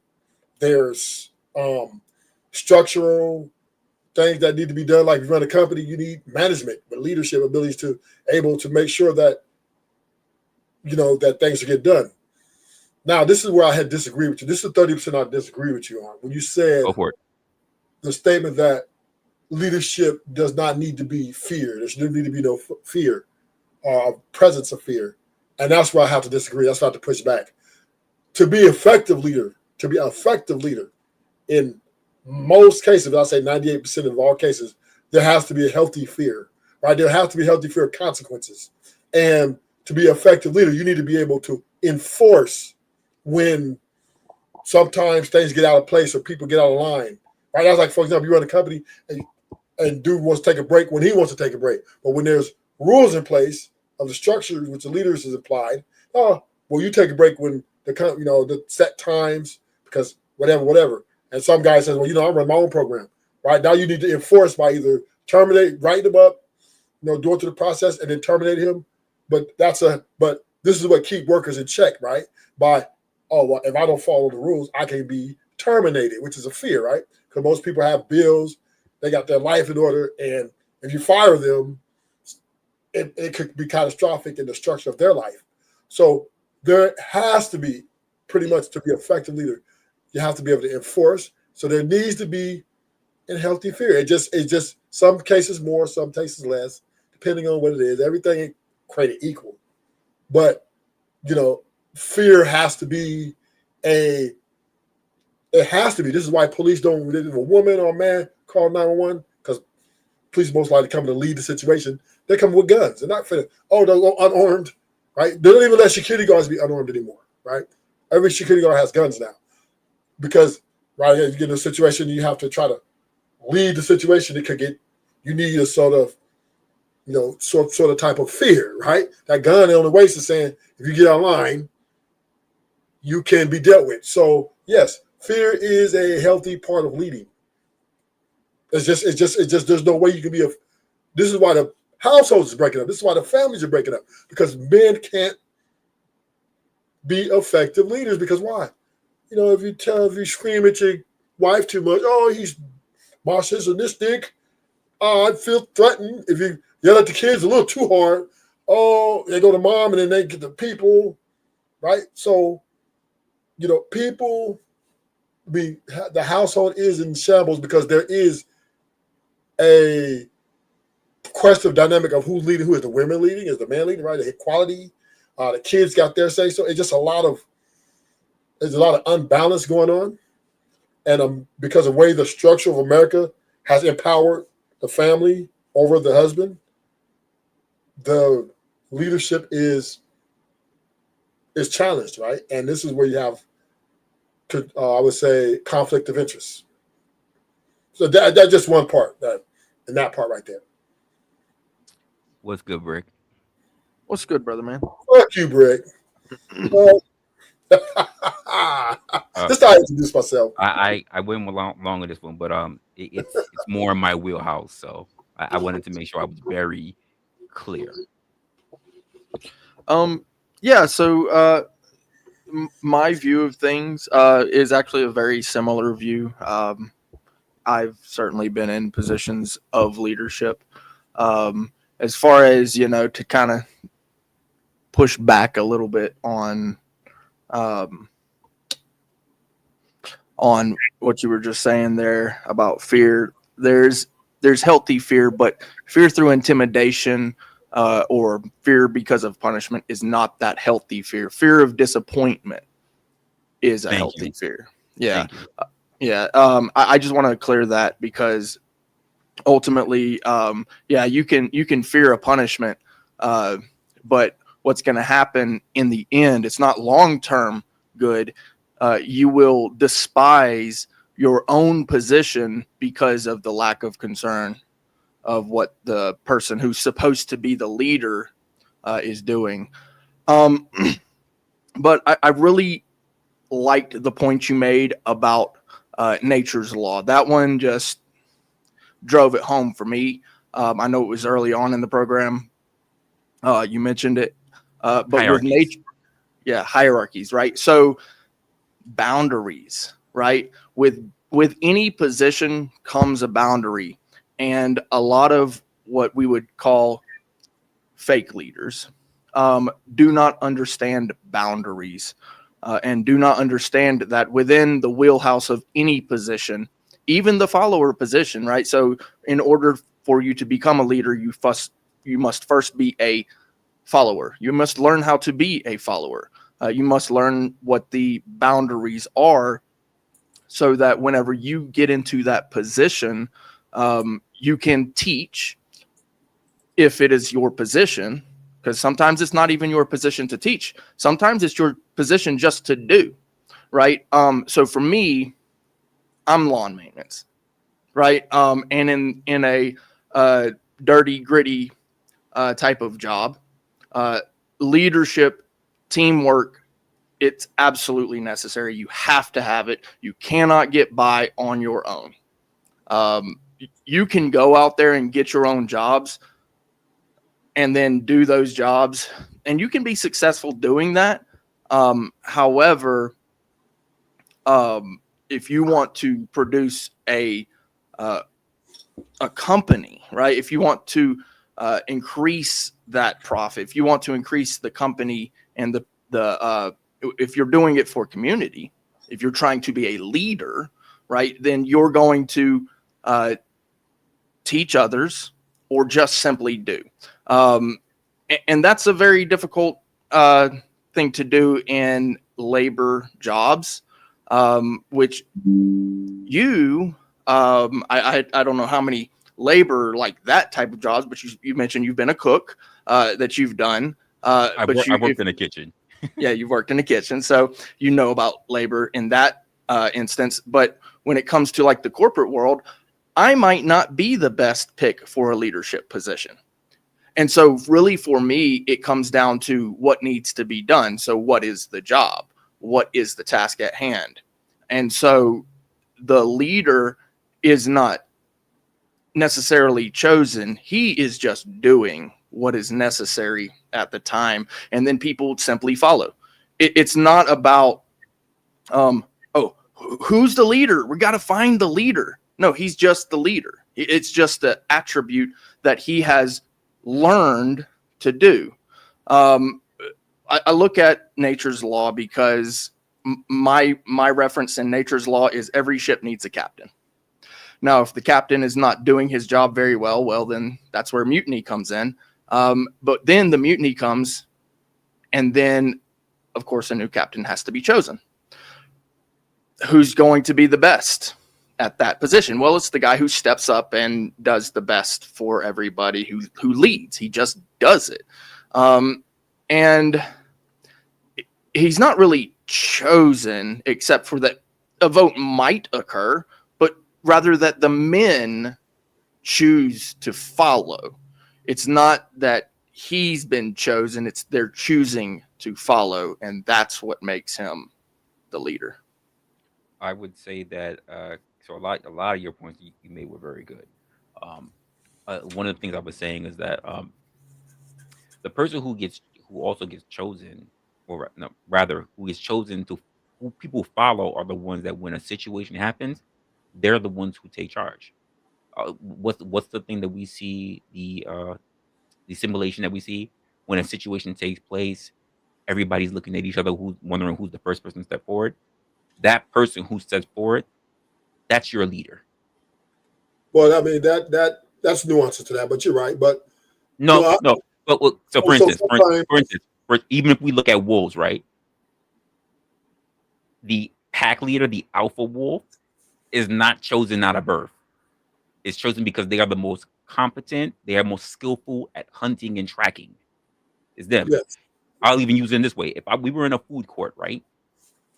Person keels over, everybody else starts going, oh my God, starts taking a look. Half, or not most of those mofos are going to pull out their phone. The other mofos are going to stand there and wondering a minute who's going to do what. Everybody's going to say, Probably security's gonna come by and they've already been trained. They don't want to do shit. They're gonna say just give him space, but leave the motherfucker just still laying on the ground. The person who steps forward, checks that person, says, "Are you okay?" and starts issuing out orders. Even in that situation, they are the leader of the group. Hey, give me a defib. Hey, you call the cops. Hey, you need you pressure with me. Hey, you need you to go get water. Hey, you. Okay, That's so your leader. now, once again, right? I'm not disputing that, but there are nuances because sometimes some leaders are just appointed. Like I've seen where situations are, things are kind of in shambles, and because like for example, right, we got 4 homies, they're all enforcers, right? They know only violence, they only know how to tear shit up, and then you have a few other homies who are, they're just kind of, hotheads. You know what I mean? And then you have, so there we all get together and they'll say, hey, we need somebody different than us, somebody opposite of us, somebody who knows how to articulate, somebody who knows how to think under reason, more with the reason, so that it won't be, everything won't be a violent ending potential. Need somebody with more reason. And then they pretty much pick somebody with, and sometimes I've seen them pick right there. Well, you know what? Ruthless. You're gonna be our group of people. leader, and then they get the forces behind them. No, I'm just saying that the forces get behind them. Those group of people who sits there and says, we're gonna pick this person because they're the most articulate, whatever, without nominating themselves. Let's keep it a buck. Enforcers, right? Most enforcers don't like to talk, right? They just like to do violence.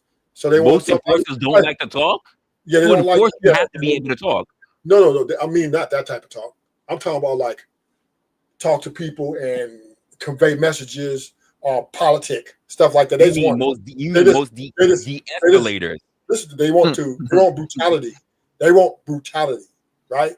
Right. Then the leader comes in, where the leader they pick is the one who brings in the reason and knows how to play the game of politics, know how to be assertive, when to be, it's different nuances. It ain't just, oh, well, who's the most strongest or who's the most skillful, right? Sometimes it's about who's the best for the situation. Ruthless, respectfully, I don't think most people would look at anyone who's quote an enforcer as a leader. No. I didn't say that. What I'm saying is enforcer even recognize. That's what I'm saying. You're muted. You got muted. Brutes and grunts are not fucking guy. Brutes and grunts are not normally recognized as leaders. No, I'm not. No, I'm not saying they are. I'm saying they recognize it themselves too. Like they say, people think the highest of themselves all the time. No. You don't hear what I'm saying. What I'm saying is, I've been in situations, literally situations where there are guys these dudes are gorillas, man. They put the work there. They're down for whatever, but they understand that they're not the best to lead people,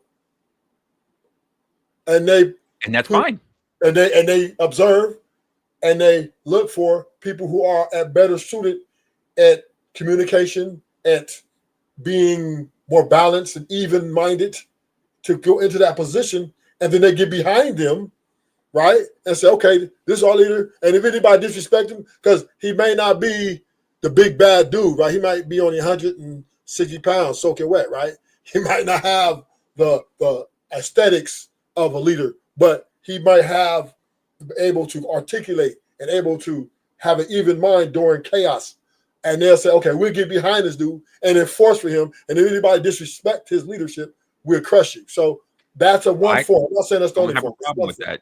I said that earlier. Right. There are plenty of people that if they know their lane, if they know what they're good at, they should be comfortable being there. The issue that, especially for those who are online, which is why I also labeled it as leadership not being your birthright, is because the trope is that as a man, being born a man, you are by default of leadership status.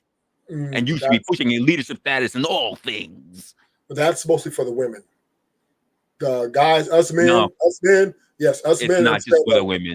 Yes, we hear it a lot of DMP spaces, but I hear it everywhere. Us men we understand that there's certain things that qualify you for that. We qualify the leaders, right? Money, the gym, career, your There are relationship. there are men men who look I at would you. never consider leaders ever. Right. But that's like we dictate that. We dictate that. Like let's say the United States Army, right? And through all training, through all the exercises and missions, there are people who observe potential leaders, right? They look for certain things in certain individuals. So us men, and then other men as well. They say, well, this guy is capable, but these other guys aren't. So yeah, What makes those men qualified to pick the leaders? Depending on what they put them leading for, right? So they want to be let's say a scout leader, right? Who goes in taking over a group of guys that's going into Iraq or something. This guy needs to be even keeled. He needs to be a good follower, follow directions. He needs to be able to get his point across without having to be offensive to many. A lot of different things, a lot of different areas, right? Can then I believe you misunderstood the question. I didn't ask what would have them choosing who's the leader. I said what would make those men in those positions of choosing who's the leader, what would make them qualified to pick those leaders. Well, most of our former generals are people with great status in the forces, right? Who's been doing this forever. Like Ryan Norman, and they sit there and they're evaluators. They call talent evaluators are right. They're people that they have. See, the United States forces is run under decentralized type thing, and they have people that they appoint to evaluate talent like this, right? Dudes who can lead, dudes who can follow direct. They've got this qualification because they've shown and proven that they're able to make good calls like this, and this is how they get those positions. So is it just the good calls, or is it just the position that they hold that makes them qualified to pick who those good leaders are? Both, a little bit of both. So it could just be a position that is held. I mean, they have to earn it. The position have to be earned by some sort of experience, like experience in the field. Like for example, right? All three, me, you, and Resla go out in the field, and Resla's good at reporting information back and doing certain things. I'm good at shooting, blowing people's heads off, and Brick, you're good at making sure that me and Resla work good together, right? Now Resla reporting all this back to, you know what I'm saying? And then they like that Resla was reporting all this back to him. So they say, you know what, Resla, he's good at giving us information about how, and then they say Brick is our guy, Rufus, he's just, he's more of a soldier, he's more of a shooter. And he doesn't really, you know what I mean? But Resla giving us information, Brick, through the information Resla gave us, we make Brick our guy to be potential lieutenant, general, whatever. And Resla, they give him a position, come back, well, we like to keep you around. We like how you give us information, your evaluation. And so we're going to put you in this type of position to continue to do that. Okay, but that's really not answering the question of how does the person who's in the position to choose who the leaders are, what makes them qualified to do that? I just told you the in the field work.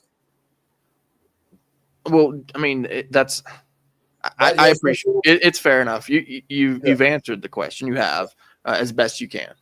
It's in the field work, right? Believe me, to be a powerful force like the United States Armed Forces, you have to have these things in place to continue to run at a highly efficient, powerful machine, right? Do you feel like a degree of humility or trustworthiness comes into play when it comes to that that position of choosing, right? So these guys are in these positions, right? Do you believe that they are trustworthy? Do you believe that they are humble?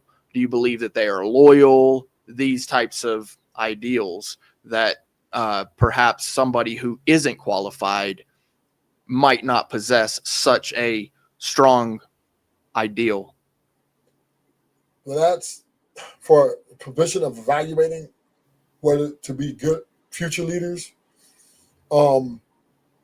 It's not really necessarily a trustworthy thing. It's more of I guess it is trusting that he's able to report the information to make the right evaluation to put people in leadership positions, or at least put them in the name in the hat. Yeah, that is a trust that because of the field experience in the field, which he's built up over time. So maybe he got 6-8 years in of consistent reporting, consistent information, which has been we thought is very valuable to our company, to the armed forces. Yes, and because the consistency of that which he's displayed in the field was enough to say, okay, we have a body of work here to give him this position. So trustworthy, definitely. How about humility? That's not necessary.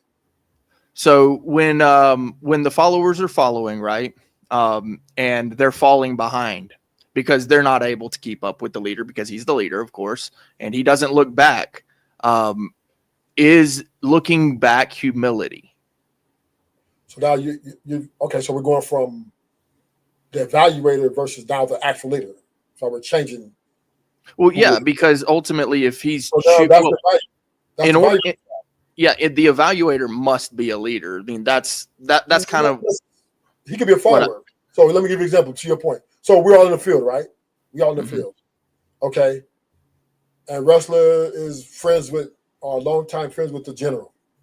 Okay. And they have developed hey, Resla, when you're out there, just give me, you're my eyes, man. Tell me what you hear, what you see, what's going on, kind of. And usually, like you said, the leader, he's taking off and leaving the regime, right? And not making sure that everybody's safe, not make sure everybody's whatever. Then the Resla reports this back to his longtime friend. Well, Rufus he's good at going out here and getting people, but he doesn't necessarily care about the soldiers. He doesn't make sure that we all are equipped. He just goes head first. He's very this, right? And then he relays this information back, right? Yeah. So what you're saying is that the report is trustworthy. So we know it's trustworthy. Okay. Right. Let's move on from humility. How about loyalty?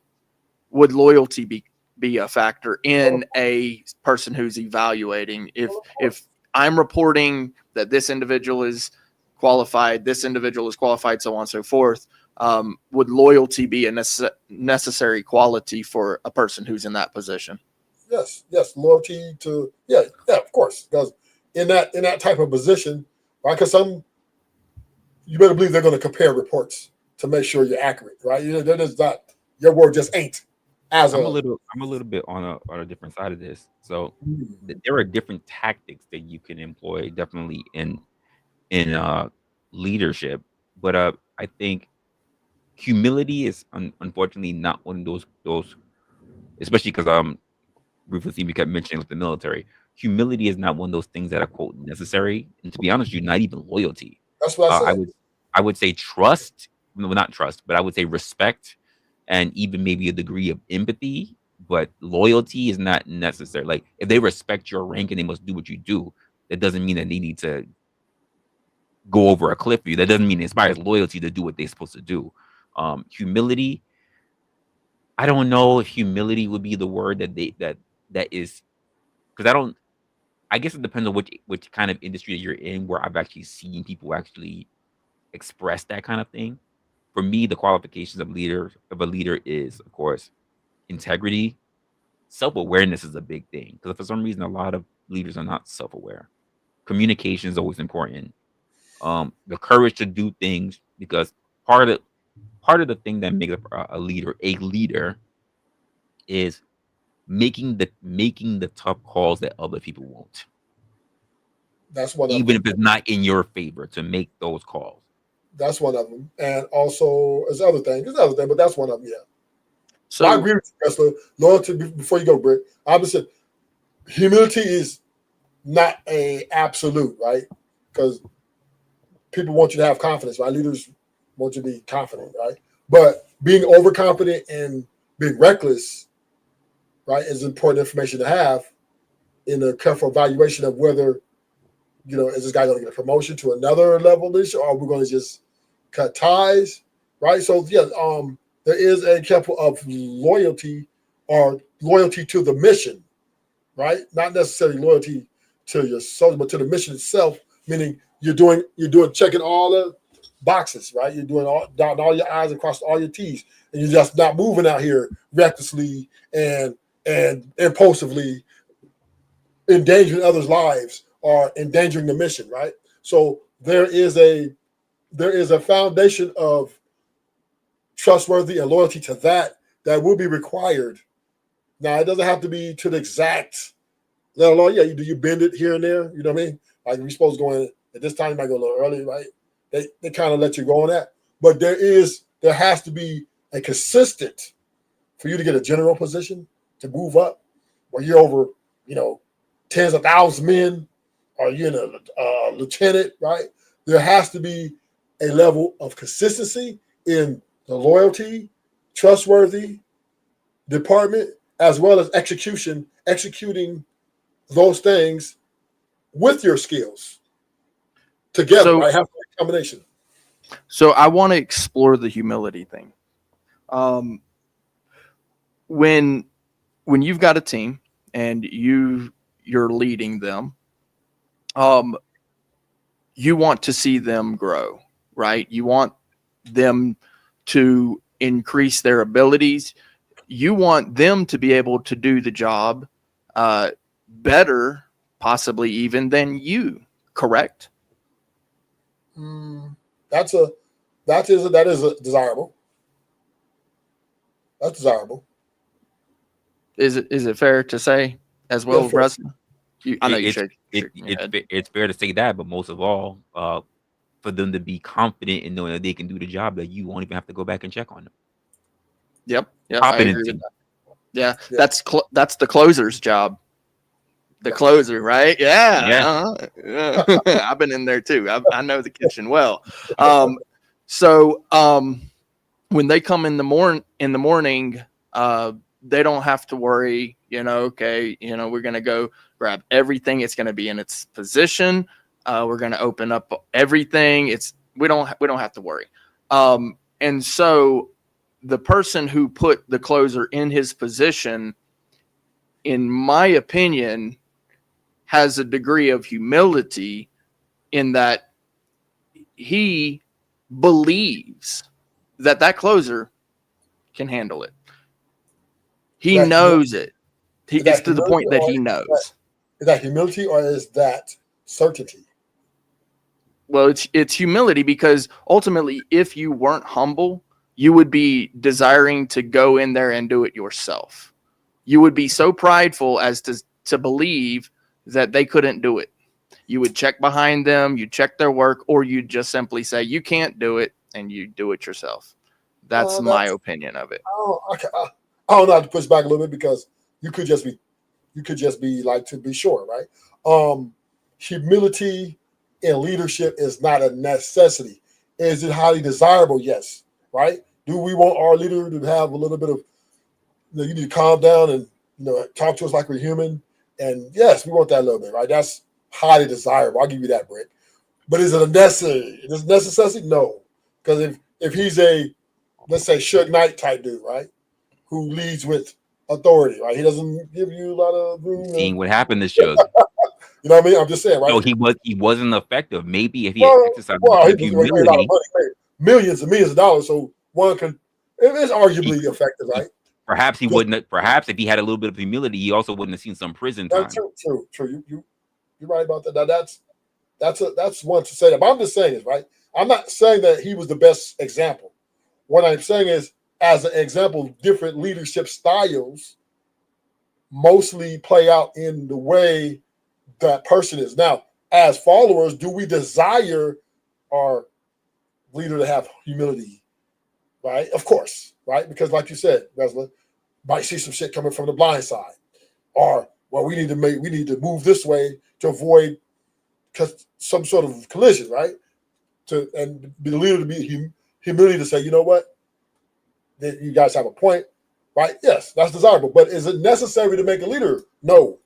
You see Putin and there's nobody. He coming in and the missiles are blazing, nigga. Some dudes are just coming in, they're muscle. They coming in with authority.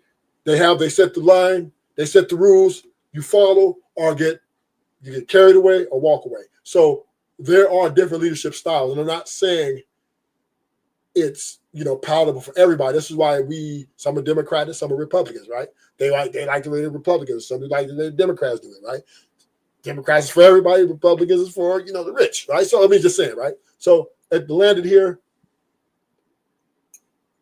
different people desire different things, and different things are very important in different times and different places, depending on where you at and whether leadership by survival is a different style of leadership than leadership by running a company or running a family, right? It's takes two different mindsets, and that's the way it has to be.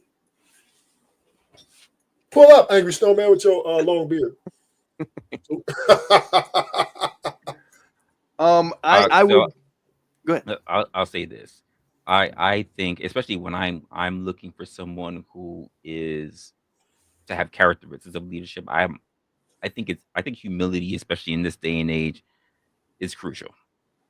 I think it's really crucial. And I say, you don't need to have humility to just be in a leadership position, but I think to have an effective leader, you need someone who has the wherewithal, the ability to look back and notice their own mistakes, or to have enough humility to take on and try the strategies that are not theirs, to entrust that someone else who came up with a strategy on their own team has the best one. I have definitely been the person who hears everybody else's stuff first. I have my own idea, but I've listened to everybody else's, and if I thought theirs was the best, I picked theirs. Because plenty of people who've been as part of my team have had better ideas than my own, and then we execute on that, and then I let even my quote betters know that I couldn't have done it without this person in my team. They're the ones who came up with the idea. But some people don't respect leaders who are have humility. I don't know, and especially in this day and age, I don't know any form of management that do not respect leaders who have humility. You just said management, but there's different forms. Well. The reason why I say management is because in most structures, managers are higher than leaders. So Trump is not example of humility. Just to give you. No. There's a difference between. Sure, but is he called the lead? I know we call him the leader of the free world, but is he the leader of the United States, or is he the president of the United States? He's the president. That's the representative. That's what that means. That president means representative. You don't hear the leader of a Fortune 500. You hear the president of a Fortune 500. But he's the leader of everything. He has company. He's the leader of everything. He needs a lot of shit, but he's not human. He's not humility. Sure, but I don't want to mix. I don't want to conflate words. Yeah. Oh, humility.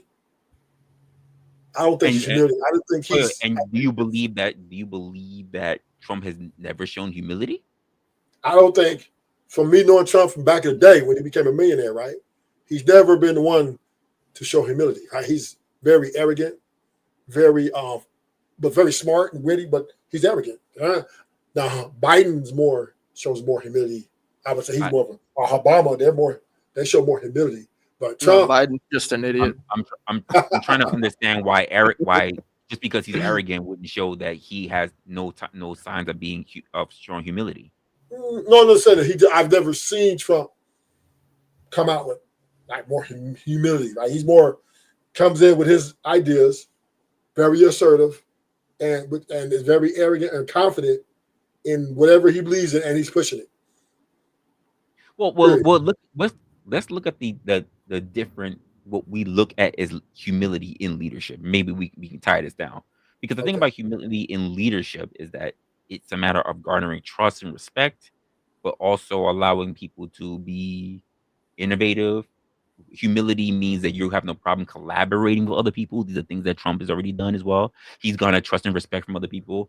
It's the ability to be able to adapt by not only looking at other people, but looking at your own flaws and learning from it. Trump has been able to do that. It's the idea of influencing and also being authentic. Trump has been able to do that. These are all things that fall under humility. He's a gangster.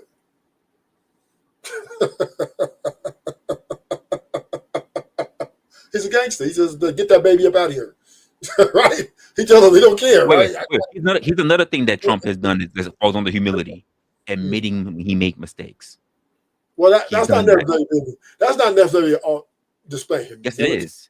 No, it's not. literally, yes. It's one of the core things to be able to admit when you're wrong and take responsibility for it. He's absolutely done that. Take an L. Yes. Yes. In fact, I do believe Resla mentioned that. He mentioned the ability. I forget how he worded it, but it's the ability to fall, right? So, or responsibility for when others make mistakes. You have to hold that L. Yeah, you as the leader have to hold it. It's either your team or it's not your team. So I'm not saying that. Okay, there's two different things here. Two different things we're conflating here. If I tell you, hey, if you do this possibly can happen, I don't think we should go this way. It's like, well, we're going to do it anyway. And then we do it, and then I was proven right, and you say I was wrong. That's not being humility, right? That's just saying, oh shit, I should listen to, right? Though I believe when we're talking about humility, that's one who exhibits or expresses more of a union with his opinion. He's always listened to others to make sure that he's trying. I think Bernie Sanders would be more of that type of guy, you know what I mean? Who garners and puts everybody in his ideas and then tries to convey them in a more humility way. Where Trump is, this is my ideas. This is what I'm gonna make America great again. You sure about that? So that to me, have you not seen his latest stunt? That whole bullshit oligarch shit. But how much did he make a year? But everybody has a certain arrogance to him. But I'm just saying, who's the most arrogant I've seen? Trump is the most arrogant president I've ever seen. Sure, that doesn't have anything to do with how he treats. Again, his team loves him. He's pulling a lot of people that came from his last fight. If they hated him and there's all this other shit, they'll all be leaving. We talked about it even earlier. When you find someone that you're not cool with, you leave. They wouldn't be returning people. Well, which means that they trust, they respect him, they easily can work with him. He listens to them. He has an open mind about it. He's been on the record admitting that he's made mistakes, even within the previous administration, even correcting the people that he said himself. There are people that I listened to that I shouldn't have listened to. I made mistakes. There's been 2 attempts on his life, and the man's been convicted, right? So I'm just saying, right? People don't agree with him. It's a split, right? It's a split. And I really don't care because I don't care what Trump does. Trump is Trump. But I just know that being a prerequisite to being a leader, humility is not a necessity. Is it highly desirable? Yes. To Brick's point, it's high. Do we want our leader to show some humility sometime? Yes. Any fallen wants that. But is it a prerequisite to being a leader? No. Well, this is the thing. I would say it is. And so the reason I say it is because you cannot have a team if they do not see you as a leader. Yes, you can. The reason, no, you can't have, it just doesn't work like that. They are not going to, they're not your team. Well, I'll say this way. You will not be a leader long. You will not have a team respect you and want to, the keyword, want to follow you. That's a better way to put it. Yeah, because there are plenty of people who are in positions of leadership who are not of leadership qualities. So let's take Putin, right? Even worse than Trump, right? If you go against him, he will take you out. That's his ideology. He has no humility at all.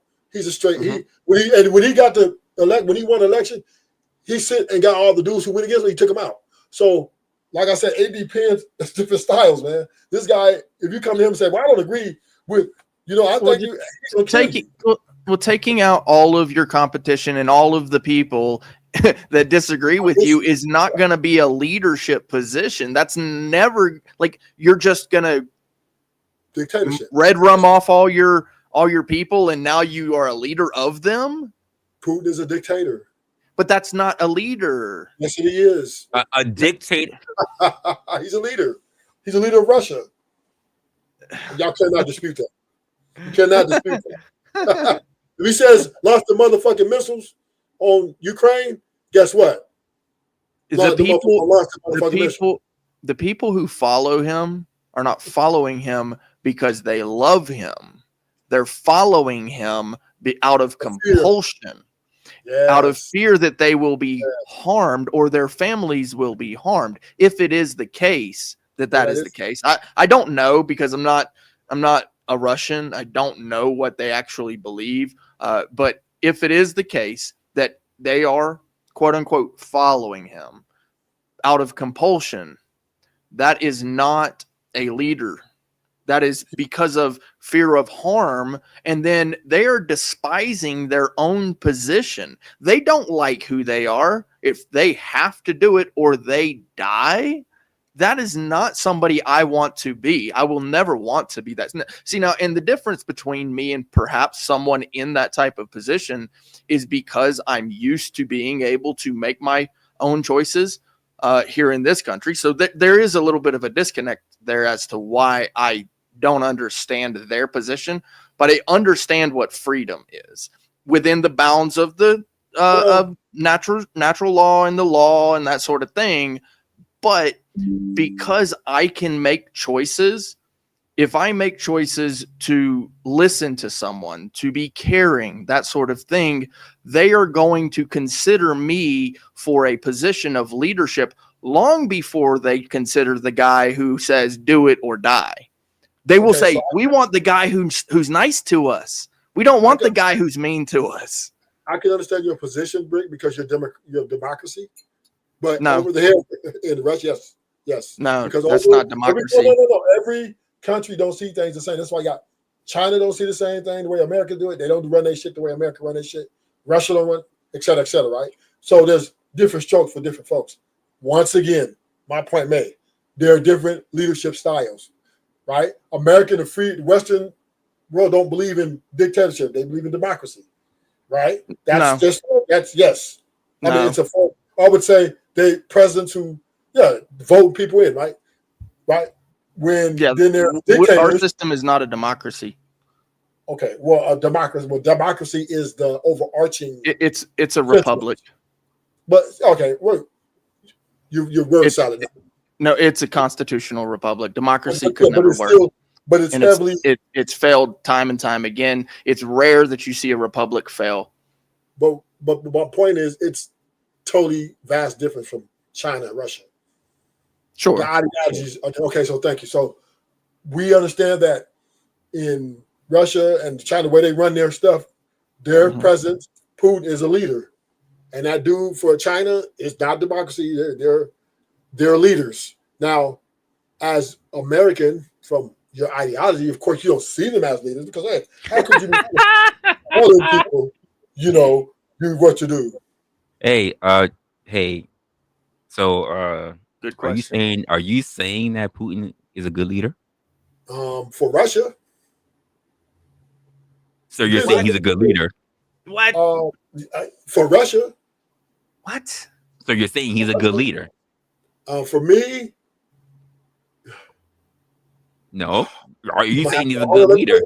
Give me a few seconds to think about that. You said a dictator's a leader, and he's a dictator, and he has been for a I while. would have to say, I'm gonna have to get my head cracked on this one. He's a good leader. Oh, hey, James, you heard that? You have to stand on your position on that one. I'm gonna take the back on this.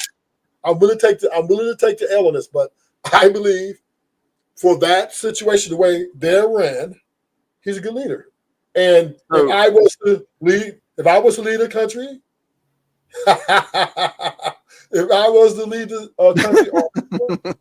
I would probably want to lead similar to him. Something. Okay.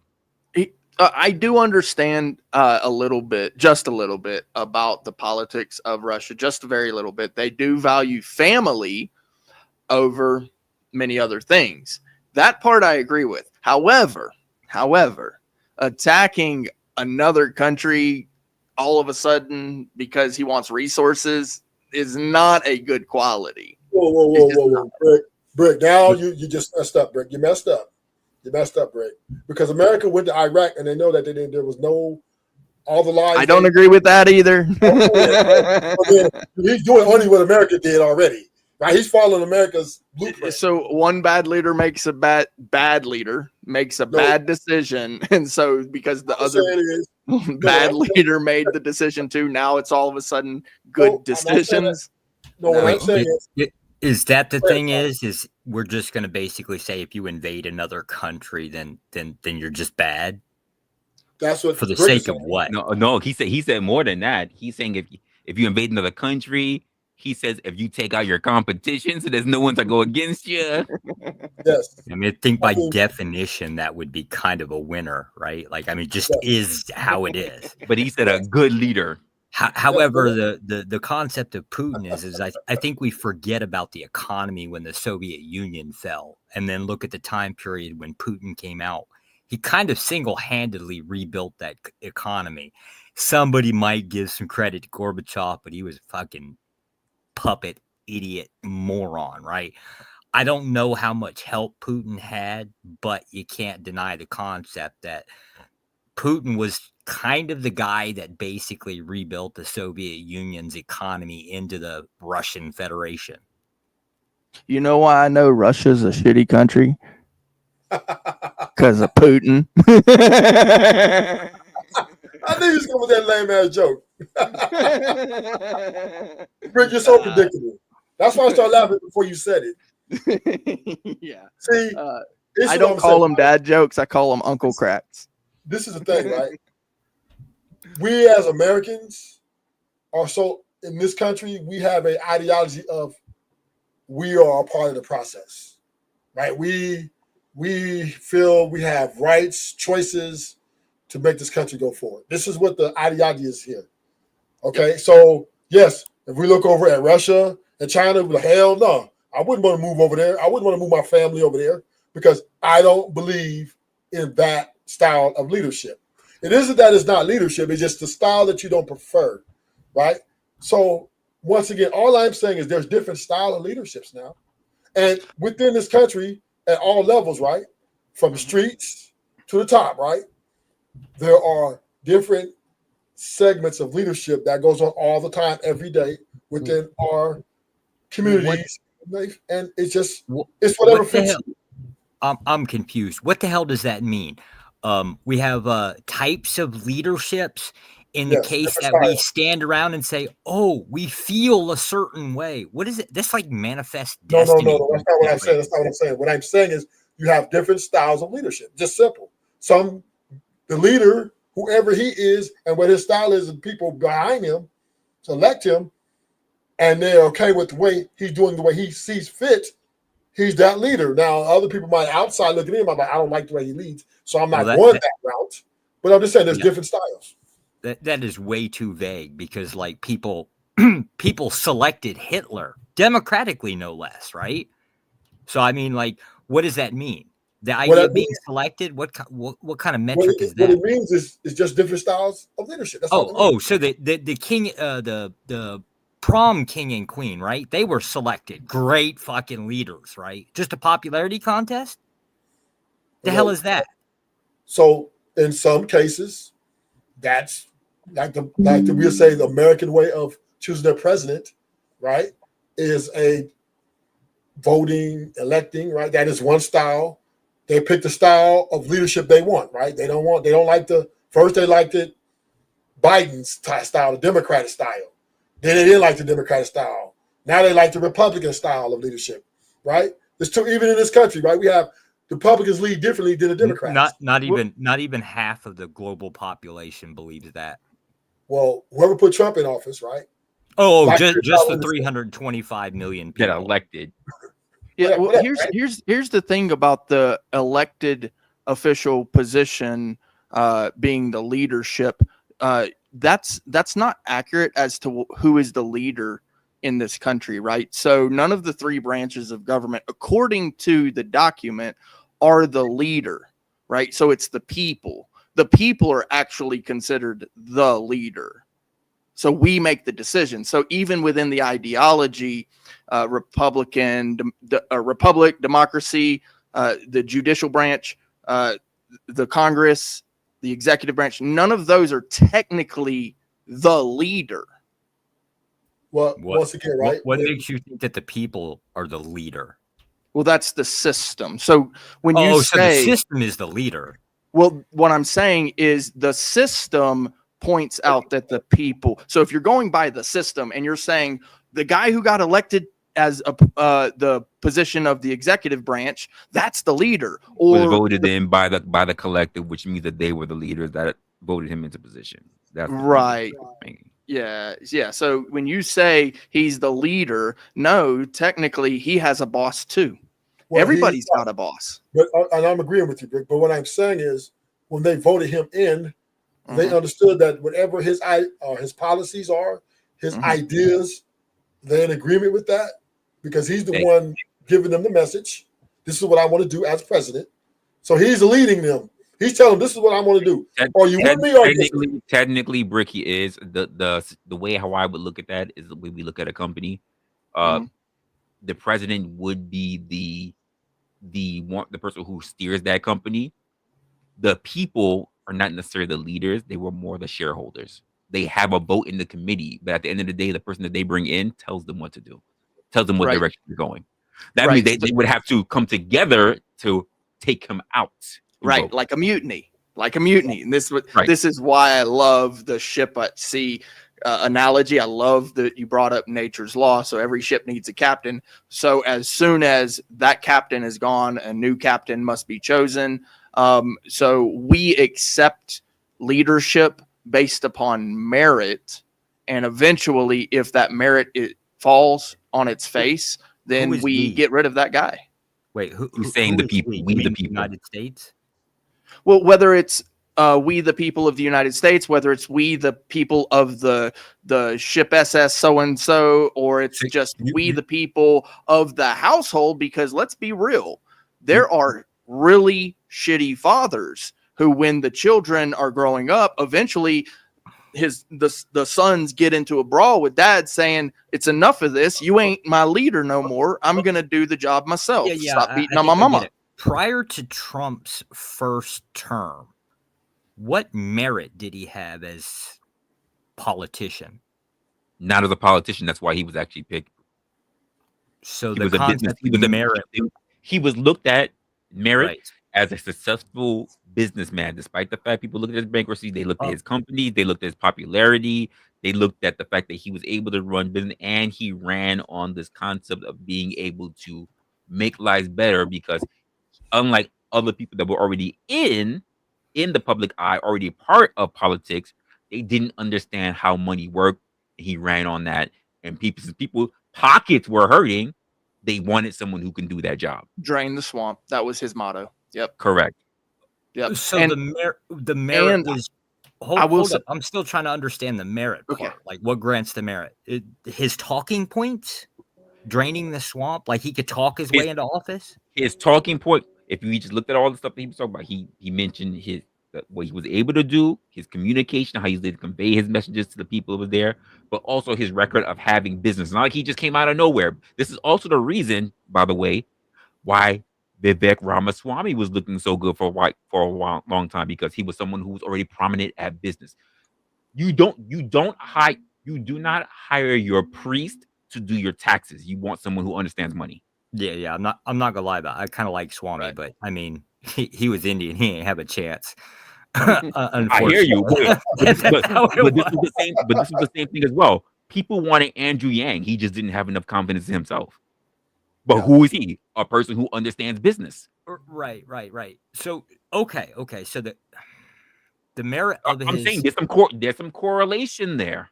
And America I'll give it to you. The concept of business, except for it, say fell on the face for Al Gore.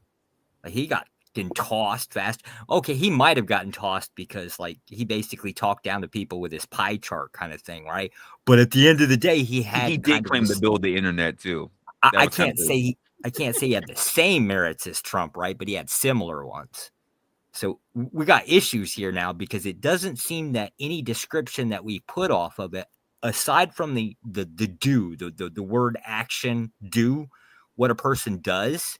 I'm thinking about it. I don't think he had the same merit as Trump, because plenty of people looked at Gore and they did not see him as authentic. Well, From a lot his of people marriage, didn't like his. from his marriage to everything, they did not see him. Yeah, I'll give it. But how he's seen, that's just other people's perception, right? If we're talking about Trump's business, Trump basically got his businesses handed to him by his father. I mean, hands down, right? Not knocking him, right? To hold on to it and not like go bankrupt within 10 years. That's probably Sure. a thing.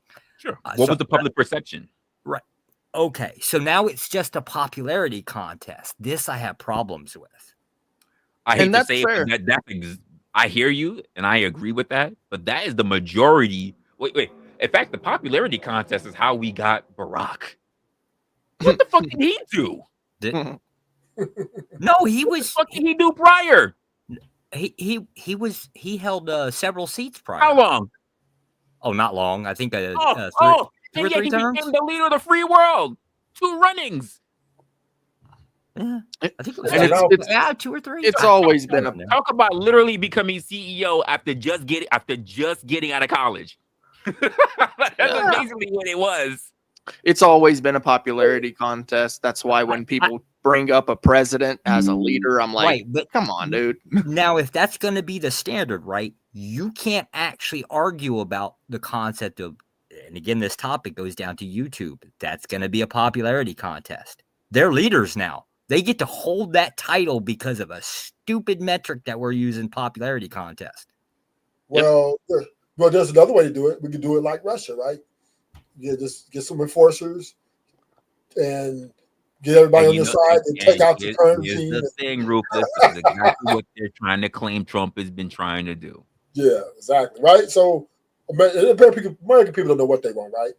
They don't like Putin style, but they like Trump style, but then they like Biden style, but then they like Trump style again, right? Oh, yeah, Biden. Oh, enough of you, Biden. Back to Trump, right? They don't know what they fucking want, right? So Well, the difference between our system and their system is we choose our leader, or our representative, I should say, not leader, every 4 years.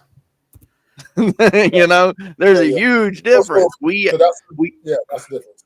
Yeah.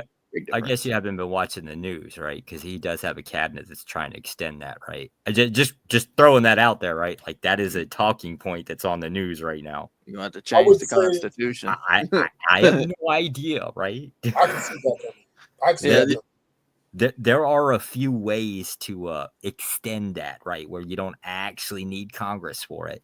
Requires a war, but well, we think it requires a war, right? We'll see how this goes. I'm a big Republican. Like I'm a staunch Republican. I don't care what he does, but I think we ought to be a little honest about this bullshit, right? Like he's gonna do what he wants to do. Well, I mean, there's dictators throughout history who've done what they wanted to do, but then we know what happened to them. Yeah, Hitler dominated the fuck out of Europe. I mean, I don't see where the bad part was here. King Louis. Louis too. Rick, I'm a little amazed at you, Rick. I'm still trying to figure out where's the line here.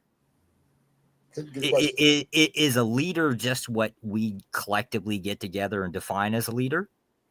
Well, it's someone you put in position that you have confidence in, that's going to do the right thing in the duress or under or stability, right?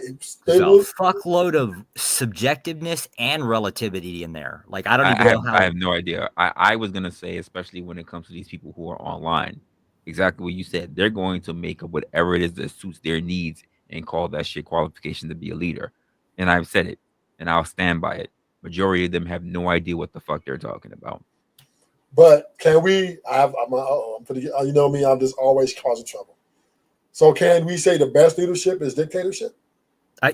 How about we stop with the whole good and bad part and just Yeah, start with defining I what would the just say the leadership most part is? consistent. I wouldn't say there's good because, as I said earlier, most people only know one style of leadership, and they're not even trained. Yeah. So They dictatorship. just know whatever got them there and whatever emotions run them through it. To be an effective leader, you need to be a Swiss Army knife. You need to understand, because you need to understand your audience, because your department, your people are not all going to be the same. They all have different needs and different personalities, and you need to have a hat for all of them. Well, dictatorship versus every 4 years. I mean, what's the difference? What do you think would be better? Are you saying that are you saying that we should extend the cap so it should just be automatic 8? Well, maybe automatic 12. I think it should be 12. Good Lord. I You like what guys we've got. lose your fucking minds. Yeah, I like what we've got. He's 4 not years is the best for the See, moment. I wouldn't change it. But in it's my opinion. unstable though. 4 years is unstable because you have one regime come in, have their policies, then after the 4 years up, the other come in, change the policies like that. So how can these? I'm done. How can these policies take effect within no time to grow? Yeah, We don't want it to grow. The policy changing every 4 years. What's the difference of the policy changing every 8 years or every 12 years? I'm happy that you said that. Wait, Brick, I'm happy you said that. Ruthless. Do you want big daddy government? No, I want the government out the way, period.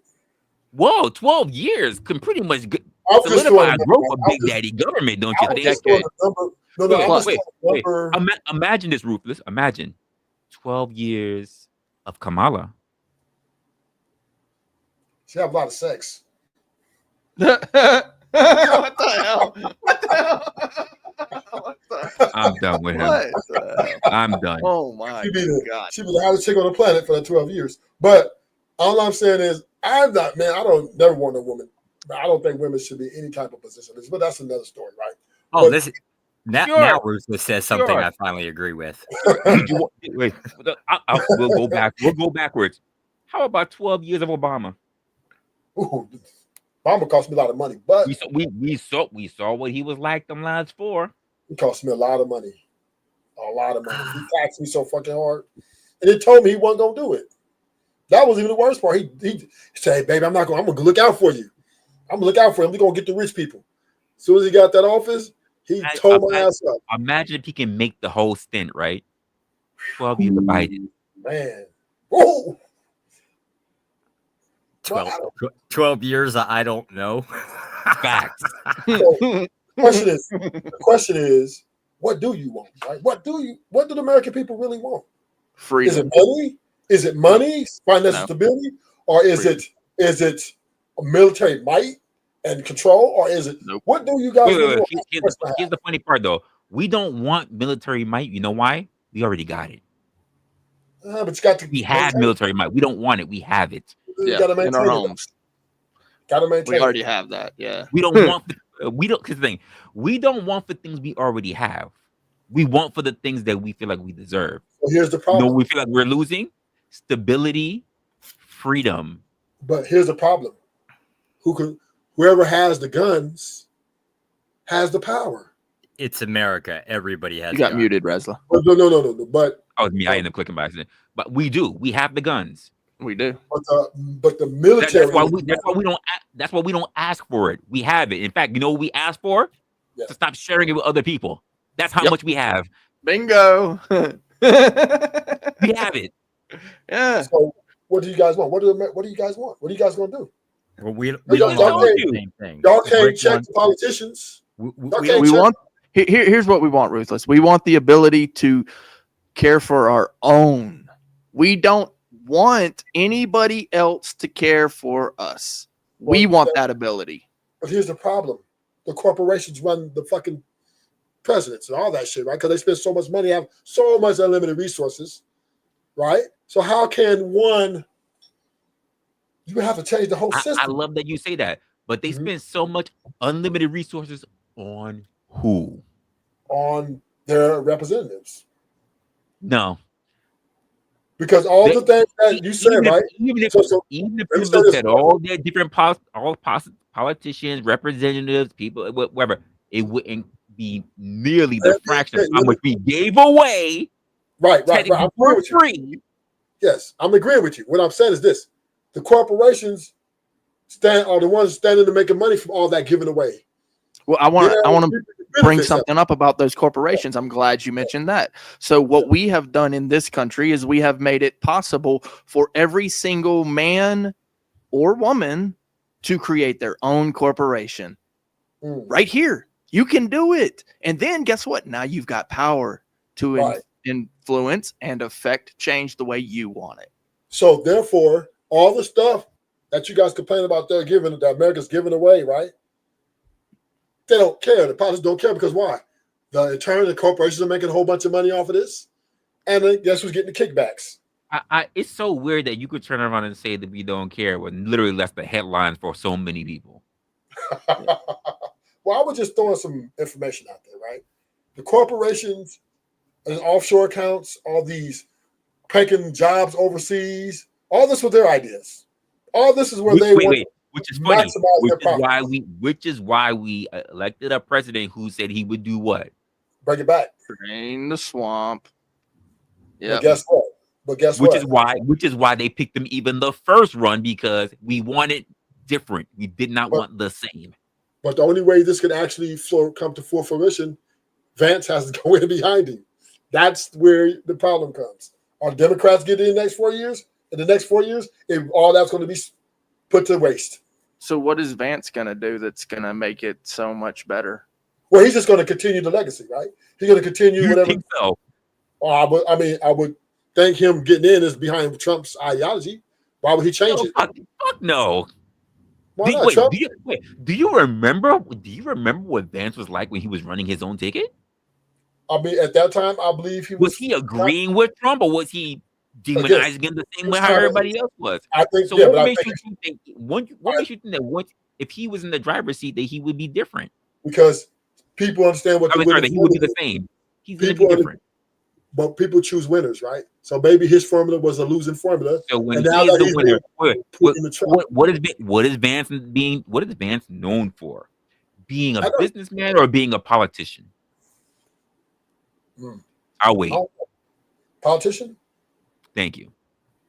Yeah, but I believe, I'm just saying, I could be wrong, but I believe he's going to take right now he's sitting in the vice presidency, and he sees that Trump has the winning formula, and I believe he's just going to continue that on into the next. I don't believe he's going to go from that. Why would you? Here's what I believe. I believe he's going to take I believe he's going to take as much Clorox wipes as he can. He's going to wipe down the Oval Office, and then put his nuts on the table. Well, so then how can be a golden table? So then, you know what this is saying? That this form of process of government is very ineffective at this point. No, there is no form of government that is going to be effective except for that. There is one system that works just fine, in my opinion, and that's the family arrangement. There is no other form of government that is going to work out there. You've got monarchy, right? You've got oligarchy, and then you've got a representative form of government. Those are the three options, okay? And within kick in the door of his house and kill his family, right? So we're just pretty much going to dominate. That was easy. Yeah, I mean, you've got those three forms, and within each form, there's the little subsets of forms. And so really what you're doing is you're saying that one's not going to work. So what you want to do is you want to go put in this form of government, but that one doesn't work. And then you've got the third option, which also doesn't work. You know why? Because guess what? It's corrupt men in those positions who are not leaders. So that means America's doomed.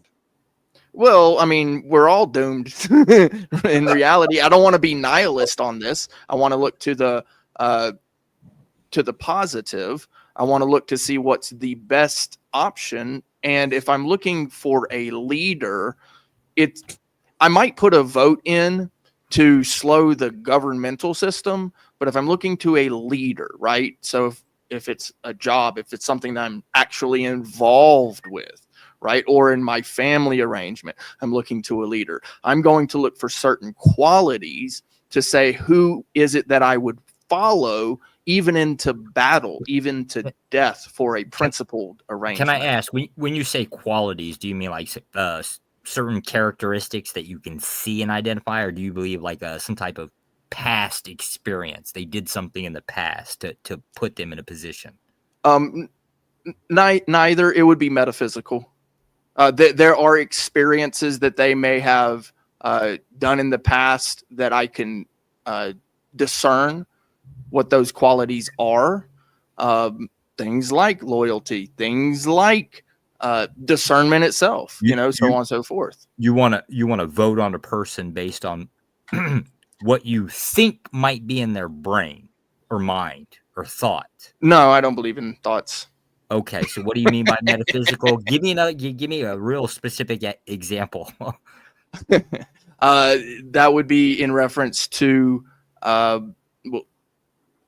was it trustworthiness? What I believe they're capable of. Correct. Okay. How would you measure whether they were trustworthy or not? So yes, it would require, to an extent, some type of experience, maybe some conversation. Otherwise, like so as a child, you kind of don't have as much choice. But as a man, you do have a little bit more choice, right? And so you can do the things yourself, right? Or you can work with a team, as a team, lead a team.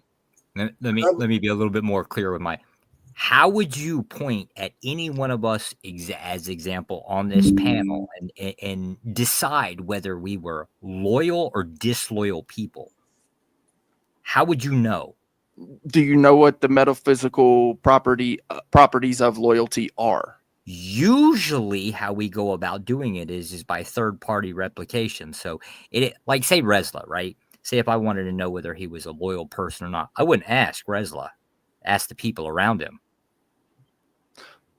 Well, you could do that. Yeah, you could go around asking the other people, but what if the other people lie? You'd have no way of knowing one way or the other. The idea, though, would be Resla would be the one that would be trying to convince somebody that he's loyal, right? If it was like a political office or whatever leadership thing is, right? Whether it's running a company, right? But say I wanted, or I had to make a decision, right, between him and somebody else, right? I just asked the people around him. I asked for stories. These stories would be effectively examples, generally speaking. So you're looking for experience.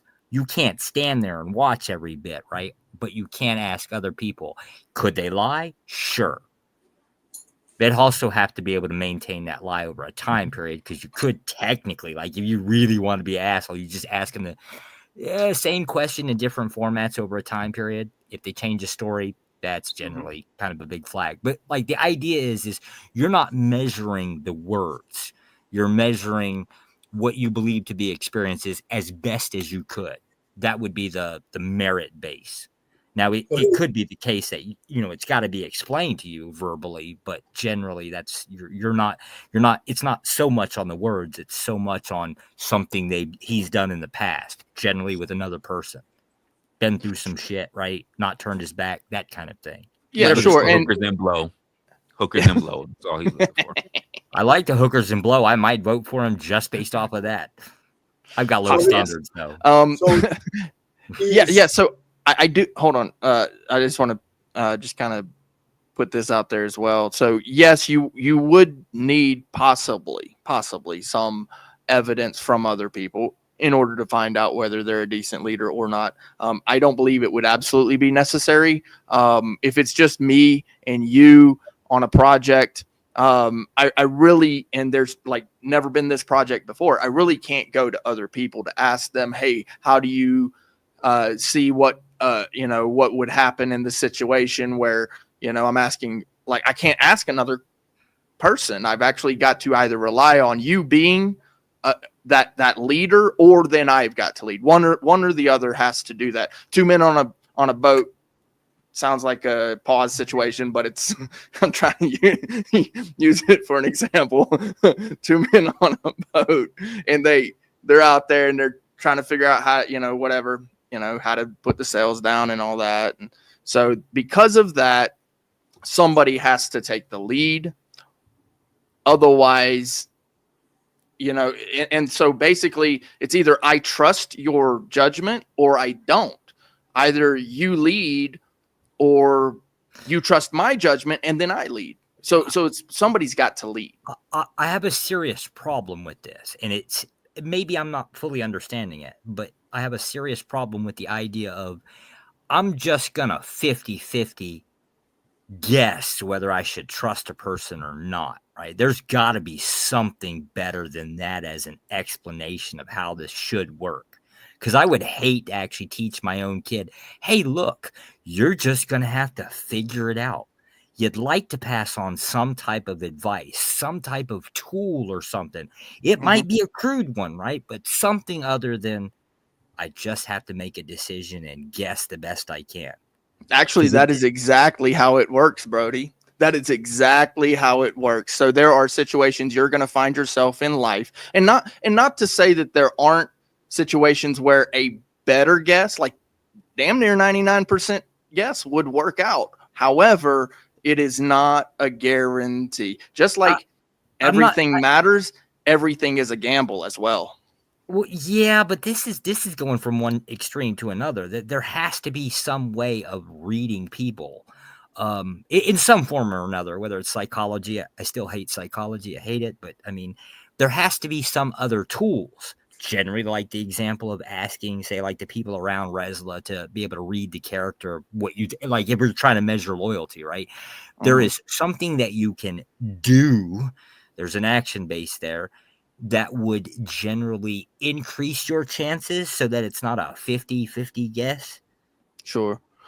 So my opinion of that is there are generally 3 senses that you can rely on: what you see, what you hear, and what you can feel, right? So those are your experiences in life, right? But as you know, the saying goes, trust half of what you see and none of what you hear. So what you feel, hookers and blow. Feeling is a better way to go about it. Yeah, I would say. Oh, now Damn. that's for the women, right? But it's still no guarantee. The women go off We feeling, just grew right? breasts. Women go off feeling and feel And feelings, how? right? So I will have to disagree with that. So everything has its place. I would say, I know I'm just going by a saying, but no, everything has its place. So it would be equal footing on all your senses, but there's still no guarantee. You could fall over, keel over, and die tomorrow, just like I could. So No guarantees in life. So how presidents are elected mostly or put into position to be able to fight for the chair is by the record of consistency, right? Things they've done over the years, over issues, certain things that people have seen, whether or not they've been consistent with their stances. Minus Obama. Yeah, exactly. Well, Obama I thought was just a chess piece move, just to appease maybe a certain demographic of people to calm them down. Wasn't necessarily the best fit, but hey, it worked. Yeah, but I think once again, my point is this, right? And you guys, thank you, JJ, for help making my point that there are different leadership styles. People want different things from different people. Some people want to be told what to do. Some people don't want to have to think. They just want to, okay, what's the orders? Bam, bam, bam, bam, right? Other people, they want more input. Some people want input. Hey, let's talk about this more. Well, let's look at this, right? I mean, we're all not a monolith, right? Yeah. And this is why the country's divided down the fucking middle. Because everybody has a different opinions about which way this country should go, and it's just a big mess out here. And people are losing their money and their livelihood because they don't understand why the people they're putting in office are not making sure they're secure for their future. And this is what has to be solved. Americans, solve it. That's the overarching issue. People want their kids and their kids, and their kids, you know, their legacies to reign on in this country in prosperity. That's the deal that was made with the government, right? And now the government is not holding their part of it because, like you said, Brick, earlier, they're giving out stuff. They're going over and putting billions of dollars in Ukraine, which ain't really our business, right? Going over and do all this stuff on American business, and our tax dollars, etc., is funding those things, which has nothing to do with our here in this country on this soil that Americans want to work hard, feed their kids, build their legacy, and be comfortable. And the government is now taking that from them by being overly ambitious in their endeavors or whatever they want to do. And this is the division. And this is why I guess Trump's trying to balance it, right? You know, cutting the government, cutting different agencies too, doing all these government cuts. He's trying to show some sort of balance. But 4 years, I think, is a high drop. Go ahead. This is a bold claim. And it's kind of a weird, and I'm not trying to be an asshole here, but it's kind of a bold claim to believe that you understand what he's trying to do. Could it also be the case that he's trying to get rid of a whole bunch of different groups of people out of his government? Wasn't it part of Project 2025's agenda to actually insert specific conservatives into certain branches of government, like almost nearly all of them? So if you were going to insert them in, wouldn't you have to prune some people out? Genuinely, yes. So that happens with every presidency, right? So every president puts in their cabinet, which then puts in their people, so on and so forth. That's the executive branch, because those positions are by appointment, right? So they're by hire. Right. So the idea of he's doing this thing to save us money might actually be a real big lie that we're probably telling ourselves. Could be. I'm just saying we seem to be. This is that part of we're hearing things, right, and we're making our decisions based off of the things we hear. We're not doubling down and checking, because I don't really see anything that's really that different, other than he's kind of an asshole and just likes to railroad anything and everybody. This idea of paying Ukraine is like complete bullshit. I can tell you this. Prior to Ukraine, let's just take COVID. Do you know how much money the United States spent on giving COVID shots or the immunizations to the rest of the world? Vietnam got $200 million every 3 months to give COVID shots. What was COVID all about?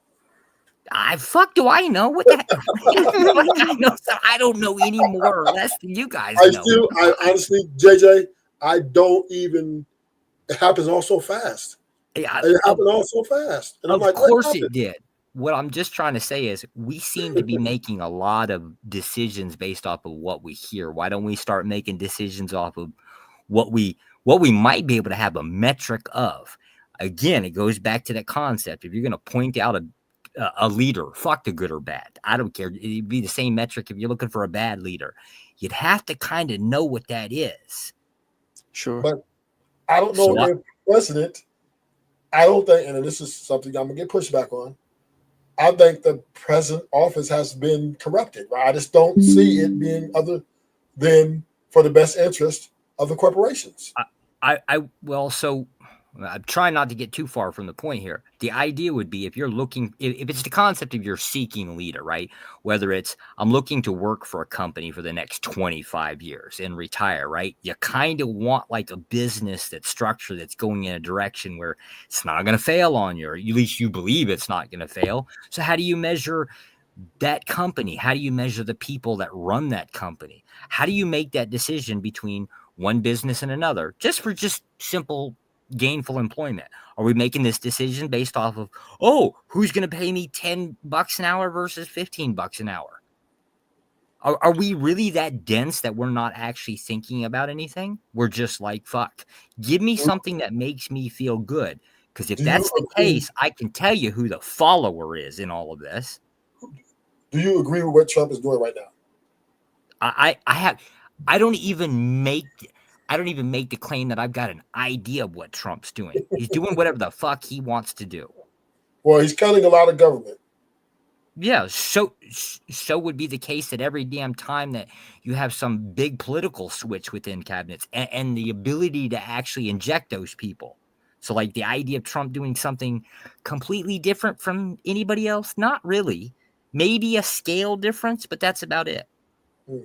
Okay, I mean, I don't know, man. I'm just sitting back and watching the show. I would But say that I would say he's not doing that much different from most other presidents. I just think that the eyeballs are just more on him than any other president. Yeah, because this is the most pivotal time for Americans, right? No, not for nothing. Not for nothing. Chris Not Snowman.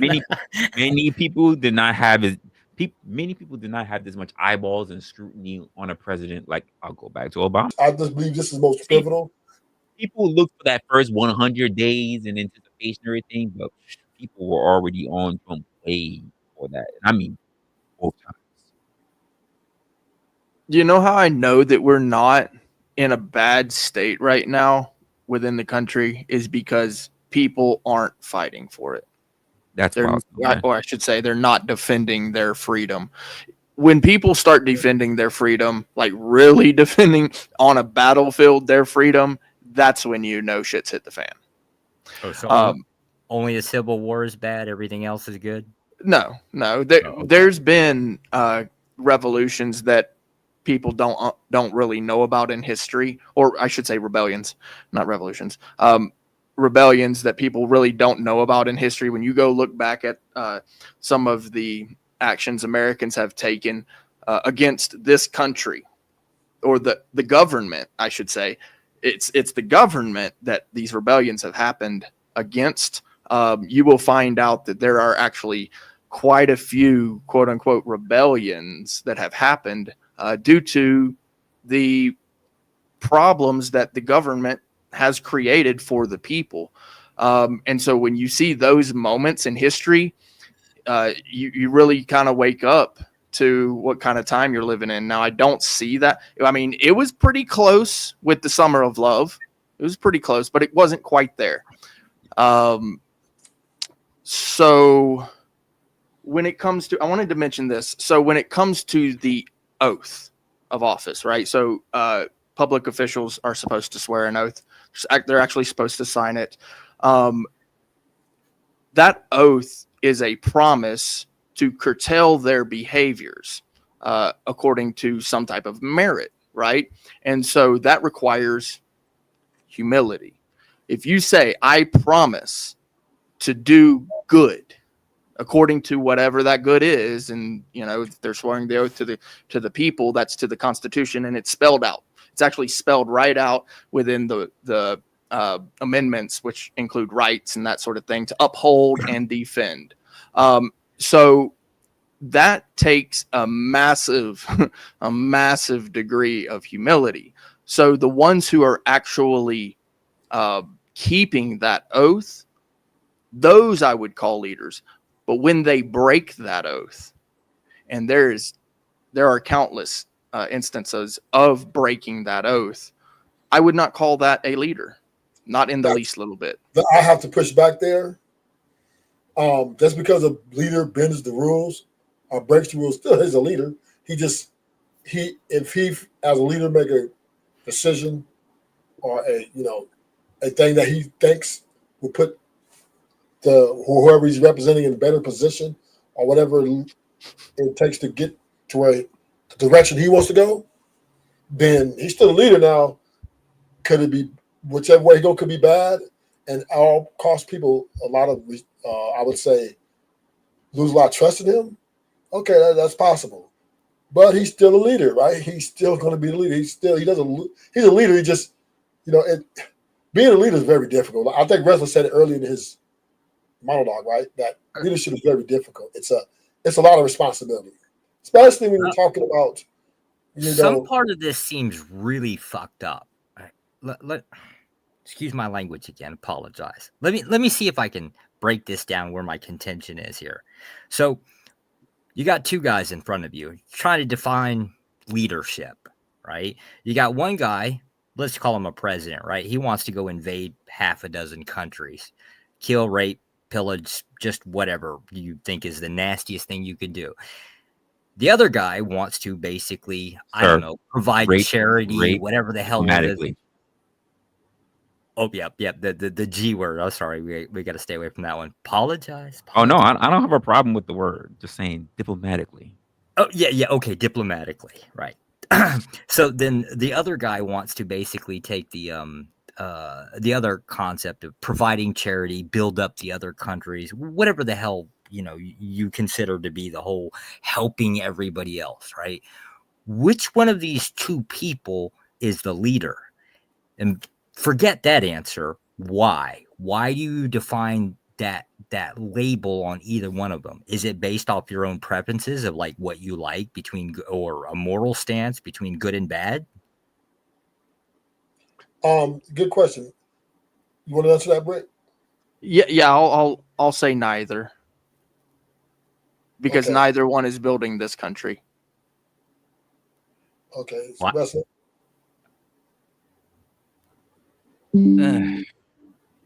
I don't know. I have to think that one.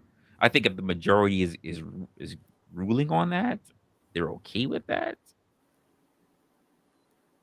I mean, I'm a jerk, right? I'm an authoritarian. I believe in going invading everybody else. Like, so I give you this one, right? Like, I'm taking a bad side here, but the idea of it is, the problem is everybody wants, or at least so far I can tell, the definition of leader is really just based off of our preferences. Like, if we can't narrow this down, it's just what I like. I said it's about making the choices that are very difficult. I've been said this, like Josh, you've heard me say this. If I have to go somewhere and kick ass, it belongs to me now. JJ, you said the same thing I'm saying. Even if I had to go in and kick ass for you because you couldn't hold your shit down, yeah. Once I liberate it, it's mine. It's on loan. I'm letting you live there rent free, but just remember, I own it. I'm voting for you just based off. Now it might have been your home, but if you couldn't defend your home, and I have to go there and kick out the invaders, it's now my home. You're a renter. Yeah. Well, that's gangster. But now, JJ, you're saying the same thing I'm saying. Then you agree with me. It's all in the. It's all I'm in still people. Stuck at step one. Every time somebody uses that word leader, it means jack crap to me. Well, my problem with your scenario there, Resla, is this. Are you the leader of that person whose land was taken by foreign invaders? Yes, at the barrel of a gun. Yes. There goes the question. Hold on. Go ahead, Resla. There goes your question. So I'm really of the mindset that even if you have your position of leadership, what I say, like, I like people even who are hungry to want to take the spot from me. I need people who are desirable, who are ambitious. Now, I kind of also in the mindset where I say, if you can't protect it, it's not yours. That is true, but that does not answer the question. So my thing is this. Mm-hmm. If you can't show me why you should be able to lead, I'm not going to let you lead. So if I'm there and I'm the one with the power, I'm the one that starts setting rules because you couldn't take care of your own shit. Which makes you the leader. Well, hold on, because not trying to pick at you, but you didn't answer. Yeah, the question is, hold on. The question is, why do I not lead them? If you are not protecting them, and then a foreign invader comes in and just simply takes that land because you weren't there, are you their leader? I'm not their leader. Exactly. So, we do have, but now that's a good question, Brick. I like this. I'm literally not their leader. If I left you alone to your own devices, you're supposed to take care of your shit. You're the leader. But if you come back, right, and I get in contact with you, I say, Resla, like, what's up, man? What's up? What's good? and you say, "Look, man, Ruthless, if you're there one time and Brick comes through and whoop your ass, and I had come through and I whoop Brick's ass and I say, Ruthless, don't drop this ball again, and I leave and you call me say, no, Brick is back again, he whooped my ass again. When I come back and I whoop Brick's ass again, you're not getting a second chance. I'll give. Okay, that's a mercenary. No, what I'm saying is, to your point, right? I see that happen in many cases where when one is weakened in his defenses and he's asking for, if the leader is weakened in his defense, let's say his soldiers are weakened, and he asks for support, right? To come in and fight his adversaries off. And within this fight, right, and he wins, they end up winning. And then, but to Russell's point, they took his shit. They're like, "Oh, you ain't lead no more, motherfucker." I might even do it in a bully way. Now that I'm thinking about it, how about this? I kick Brick out. I give it to you. Brick kicks your ass. I come, kick Brick's ass. Brick leaves again, and I'm gonna say, I'll let you hold this back onto this again. You know what? But I'm gonna treat you like high school. You pay me lunch money for protection. This is what America does. Do they? Yes, 100%. Sometimes this does happen. It's not in all cases. Sometimes. This is the American way right here. Brick, you're a true American. It does, man. It happens. So in that case, because Ruthless has chosen to pay the bounty, because you are now his mercenary, right? It is a partnership. It is a contract. Now, do it like high school. Remember the kid that he comes to you he's like, I'm getting picked on. Just say I'm your cousin. That's all it is. Hey, don't fuck with my cousin. Yeah, it's a contract, and so it's not necessarily a leadership scenario. Well, you still are in charge of your property. Well, so you, as the little man, still have to protect your property. You still have to be the leader for yourself. But here's the you're right to a degree, right? It depends on if the people helping you are set up for you is going to honor that partnership. If they decide not to honor that partnership, say, you know what? He can't even protect his own shit. We're going to protect his shit and make it our shit and then make it work for us. So it can be, that's a danger of being weak like that, right? Because now you're vulnerable to takeover. Even if you're bringing in, Yes, but like I said, if the bully who's coming to you understands that if they mess with you, there's a bully that they can't beat, they're liable to leave you alone. Because why? You pay lunch money to the bigger bully. Right. This is actually leadership in action right here. So because you recognize that you are a smaller nation, you go to the bigger nation and say, hey, I have a resource that you really want, and we're going to make a deal. If you'd like, you can either take it from me or we can work and provide it for you and live comfortably. Right. That is a smart leader. You don't have to be a good leader. You have to be a smart leader. So now you're for your Ukraine. Now you're okay with it, right?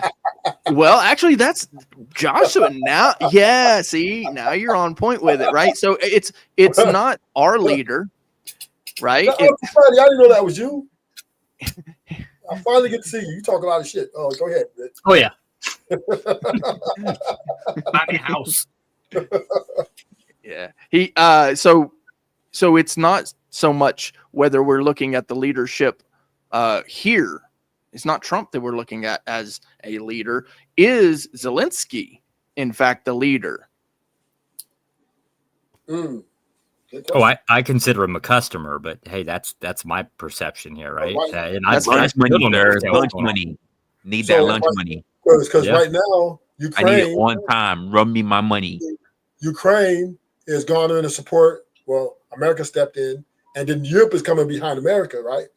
To say, hey, okay, but now that's what. So this is kind of what Brick's talking about. So this is literally what's going on right now, right? That America's Isn't it more coming. likely that the guy with the smaller country is going to be bullied, and that the bigger country is going to be like, "You work with us, or we're taking your shit." Yes. Listen, Yes. I need Yes. some resources. You can pay me. We ain't got that Yes. much money. Well, I This- get to take your sister down. Something like And In this which is- case, I it's need a whole lot I need harder to be a people- leader under fire. And this is Right. America's bread and butter. This is America's bread and butter. This That's why is we got- America's bread and butter. And I'll tell you why. So there are countless families who really love each other, who care about each other, and recognize that government is just simply on its face inherently bad. Asking another man to step into your home and do whatever that man tells you to do is inherently bad. So what we do is we simply pay other people to be police officers, to be legislators, things like that. We're paying them to do a job, and we keep our firearms. That is the arrangement. I mean, We are pay them, really we paying keep them our now? firearms. Hold on, but I think I hate the characteristics here, or how this is getting painted. Right? Is it so much that course you Big do. Daddy government is so bad, or that we're such pussies, vaginas that we can't seem to like basically defend our own home? No. Actually, that's not true. See, Big Daddy government is bad because here's the deal, right?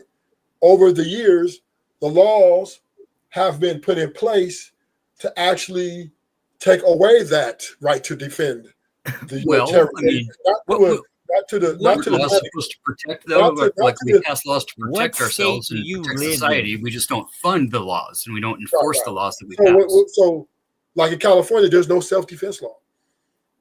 Sure, but you know the principle is that we pass these things. We know that we need reform. We need some sort of change. We need regulation, but not with my tax money. Yeah, but the point I'm making is Right. the government is making it So- impossible for a father to really protect his home in the psychological warfare as well as the physical.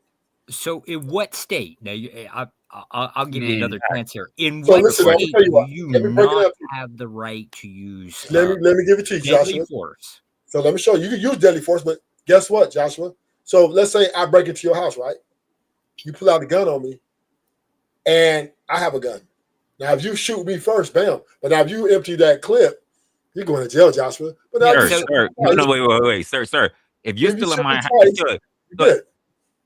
if you're in my house, it doesn't matter if I shoot first or I shoot last. If I empty a clip, if you're still in my house, you don't belong there. No. I'm not saying no. I'm not saying. What I'm saying is the government looks at things as if you overly protect your home, you could be charged. Sir, if you are breaking Every and you just made situation's it gonna be- outside the house, you know what they say, right? Dead men don't tell. But you're not hearing what I'm saying. I've seen Don't people shoot go them to jail back. for this. I've seen people get court cases because a person broke in the house Uncle and Fatty, we'll flip him over. We'll just flip him over. yeah. He falls face first. We just flip him over. Forensics, him man. out. Seriously, like Hey, generally Pacific, he gonna Drag shoot him back everybody. in. But what I'm saying is allegedly. the American law, the government is too involved in.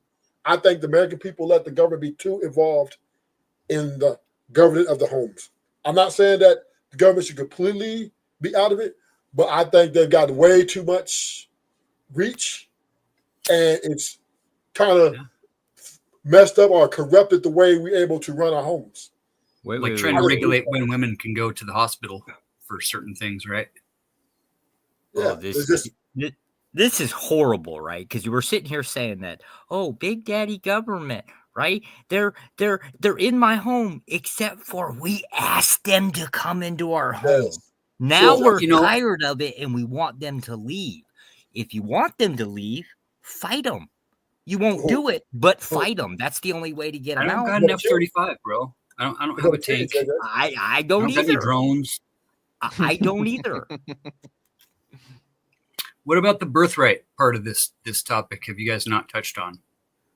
No, we haven't. Wait, I one had second. it You know, brought in the monologue, but no, we haven't quite covered it. Birthright thing is really interesting to me. That Fatty, did you for just some say reason that we you all think can't- that we're Did you just say you can't fight the government because you don't have aircraft and aircraft carriers and submarines and nuclear? Did you just fucking say Yeah. that? All right, then explain to me how everyone from Alexander the Great has seen Afghanistan, left that fucking place alone, and Afghanistan's still Afghanistan. The French occupied, they're gone. The Russians occupied, they're left. The U.S. occupied, they've gone, and it's a bunch of guys in sandals and man dresses carrying 70-year-old Kalashnikov rifles. You're a fucking moron. Where's their fucking aircraft carriers? You know what else is still there? Idiot. God, you're so stupid as fuck, dude. Just don't mention the poppy fields, bro. Yeah, what does that got to do with the fucking argument you just made, you fucking moron? You're saying that people can't resist the government because we don't have fucking fixed-wing aircraft? I just fucking demonstrated, you idiot, all the way from Alexander the Great to fucking present day that you're a fucking there's idiot. No fucking point in trying to fight the American fucking military with a fucking AK, bro. Well, I guess somebody should have told Afghanistan because it's still fucking there, you muppet. And so are the poppy fields. Why do you think they're still there? Because we were guarding them. What's that got to do with your fucking retarded statement? There are fucking poppy fields. Why are we just going to go? God, you are dog shit stupid, man. You're the fucking. Get a fucking clue. Where's the money coming from, GS? Take the fucking L and let it go. Take the L and let it go. I just demonstrated you're a fucking idiot, and no one should listen to you. You demonstrated you don't know fucking jack shit about either one. Yeah, I didn't see the fucking mile markers that Alexander the Great left in Afghanistan with my own fucking eyes. They've been fighting over Gaza for the same amount of time, bro. They've been fighting over Israel for 8,000 fucking years. Can you guys help me for a minute? Shit, you know what they're using today to bomb Gaza is fucking airplanes and bombs, dude. You keep moving the goalposts. Your argument was that you can't resist the United States government because you don't have fixed-wing aircrafts. You don't have aircraft carriers. You don't have nuclear submarines. That's what you fucking just said, you idiot. And I just demonstrated to you that Afghanistan's been doing it since Alexander the Great, you fucking muppet. And you won't engage that fucking argument because you're that dog shit stupid. Wars. Holy shit. Do you have any brain cells that fucking aren't fighting each other? You're the guy that's all about psyops. Fucking stuff, A, right? you're an You can't idiot. see the whole God. fucking You're dumb as fuck. Just stop talking. Just stop talking. You look like a fucking Pacific, I just want clarification with you, right? I just want to clarify what you're saying. Are you stating that Americans can fight the government if they truly believe in what their stance is? Fuck, we can do whatever we want. We can fight for sure. You think we're gonna fucking win? Oh, I'm sorry. Your name's generally. You think we're gonna fucking win against a fucking government that wants to be tyrannical? It's not if you got a loser mentality like you do. Wait, hold up. I got take the dick, dude. Hold up. Fucking pussy. I know. Why do you always gotta make it Uncle gay, Fatty, bro? wait. Everything Uncle Fatty, I got a question for you. Tell me how our government is trying to be tyrannical, so we can have that on the record as being clear. The argument is, how do we fight a tyrannical government that wants to be tyrannical? I never said they were being right now, but yeah, he is. But I'm saying that you said wants. The argument is tyrannical. You think we're going to win against somebody that wants to be tyrannical, that really wants to fucking use that military against us? You think we have any fucking chance? I'm trying to understand. Wait, stop. I'm trying to understand. How do we have evidence that he's trying to be tyrannical? That's what I want to understand. That's a different argument away from what fucking General Spasmatic had to fucking say based on what you said. From us trying to defend ourselves from a government that's trying to be tyrannical. I'm trying to understand how is it trying to be tyrannical. That's why I'm asking the question. If that's you posit. That's what you posited. Yeah. That's I would like to know. If we had a situation, right? Okay. Was my argument. Okay. Do I personally feel that there are things that Donald's doing to be somewhat tyrannical? Yeah, I do. I think Josh touched on it just a little bit ago, getting rid of everybody that ever investigated him. That's kind of dictatorship. That's kind of like fasci. It's really Mussolini-esque, right? Well, I would say definitely circumventive, sure. But I'm trying to understand like the tyranny part. Mm-hmm. Yeah, where you think you're a king and you really don't care what any of the courts or your checks and balances have to say about things, and that's not defining tyranny, though. Not yet. So we have no proof of tyranny yet. That's why I need an example. And even still, yeah, it is. It definitely is. Having your own little goon squad, like kicking people out of the country that are actually citizens and like They're Not on gang temporary members? status. The key word being temporary. As Temporary in what? not forever here. Temporary, as in limited time. What the immigrant status? Is that where That's we're on correct. there now? Yes. Even on the Biden, it's temporary. Yeah, everything's temporary until you get the fucking that card. card is It could take temporary. up to 15 years sometimes. Yeah. Mm, GS what- is You're a talking about retard. fucking me in the ass, isn't he? I have no idea. You're thinking about fucking me in the ass, aren't you, GS? I know you are, you fucking sicko. Yeah, I don't fuck retards. Oh my Sorry. God. You are fucking Sorry. sicko, Okay, bro. I I just- can see Your it in your face. retard. I can see it in your saying. face, bro. I asked the question. Mm. I asked the question. I'm saying because when we So- say things, there needs to be at least some sort of evidence, not just things that we just don't like. And I have plenty of things we don't like, but I need evidence of Well, there's- tyranny. What about getting rid of like all the different departments that happen to be investigating you? Getting Okay. a list together and eliminating anybody that ever investigated you throughout the past fucking 12 years. Whether they were Republican or Democrat or not, if they had anything to do with any investigation of you. We have no idea what you're talking about, Fatty. You keep putting these Watch like the blanket fucking news, claims bro. out. It's very blanket. Watch the You're news. saying, what about that thing that we don't even, you guys don't even know about? You We haven't- need specific You haven't claims. heard any of this because you're sitting online all day fucking stroking your own. You fucking haven't heard a fucking thing Resla asked you, dude. Why can't Specific white claims. How do I fucking prove tyrannical? What action? about the bananas in the Czech Republic? I don't know, bro. Tell me about them. So what? Let me just clarify because I really don't want to sit up here and fight. What Fatty's talking about is like things like say groups of people within the FBI that were sent to investigate that were based on another administrative another administration to go in and basically investigate Trump are now being terminated and replaced. The only problem with this is it's kind of always been that way. Like all of the directors are usually replaced when I say usually, not all, most directors are this. replaced every administration change. 3-4 years. However, Not like this. Josh knows Yeah. what's up. it is also part Commander of in the Chief can't replace his own cabinet. And of all the that fucking never people happened that I would before. Hold on, ever fucking agree with, wait. It is it would also, definitely probably not be that guy. yeah. It is But all it is. executive branch. You're talking is about the also the executive branch case- replacing executive branch. Come on, dude. Hold Yeah. up. How many What federal Fatty's injunctions talking about is are not against just- his executive orders right now? What Fatty's It's talking an about easy is answer. not just the the department. He's talking about almost like from top, as far down as he can go, right? But that was also like a concept within Project 2025. It literally states its agenda is to replace as many of the members, right? Whether it was the concept of Trump individually like targeting this, because he kind of does tend to seem to be going after several branches, right? Not just say like the FBI. He was going after the Department of Education, Federal justices, he's fucking firing yeah, judges. yeah, he's yeah. It's threatening like to it's going fucking- down like a long threatening to list. Now, jail. who's on his the shit fucking list? Congress It could people be- that are talking shit about him, So this is my thing. shutting down the fucking all the PBS. Yeah, I get shutting it. down all I was funding, was news. gaslighting you a little bit. I do know what you're talking about. So I mean, come on. ultimately, this is the thing. So we elected Trump to be the CEO. Well, we the people, the American people. He's elected to be the Sure. CEO of the company, right? And to so the abide by CEO. those rules and that oath that you swore up and down 10 minutes So, ago. so about, the right? CEO has the ability Yes, and the oath that he shook and power fucking took on that and Bible. the power to hire and fire as he sees fit. This is just the fact of a company, right? But he's not So hiring if anybody else. he's not hiring and firing not- the these people aren't that you want, all of a positions that sudden he you can have. just fire these people either. These are positions that have to have I'll tell you what, Fatty, congressional. You go ahead and to tell be us able to how even all fire. politics works. Tell us.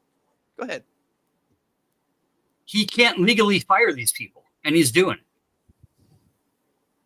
How about Otto Penn Biden? Is he a leader?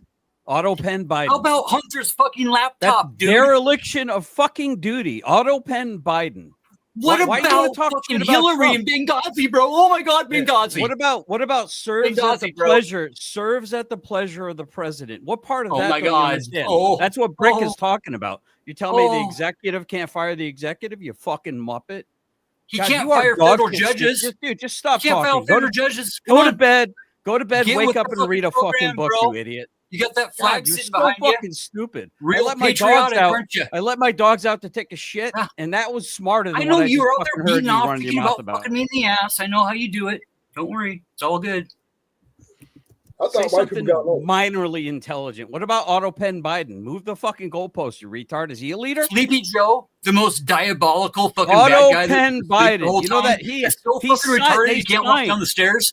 That Who guy, was leading? Who was that's leading? the guy you're worried about. Who was leading? At least with Trump, you know who the fuck to blame. Who the fuck was running the country when Auto Pen Biden was signing all kinds of executive The orders? and shit? Trilateral Commission. Matter of fact, he was Duh. what was he doing? He was giving pardons to people, and it was being auto penned in. Who was doing the pardoning? Who pardoned 1,500 fucking villains from fucking I gotta Here be we- honest here with we you go. guys. fucking I gotta be honest Canada. with you. I gotta be honest with you. Just keep moving. I gotta the be honest goalposts. with You want to get past the talk? I gotta be honest with you. I don't give a shit. That wasn't the topic of what we were talking about. I'm not here to go through a whole political rampage.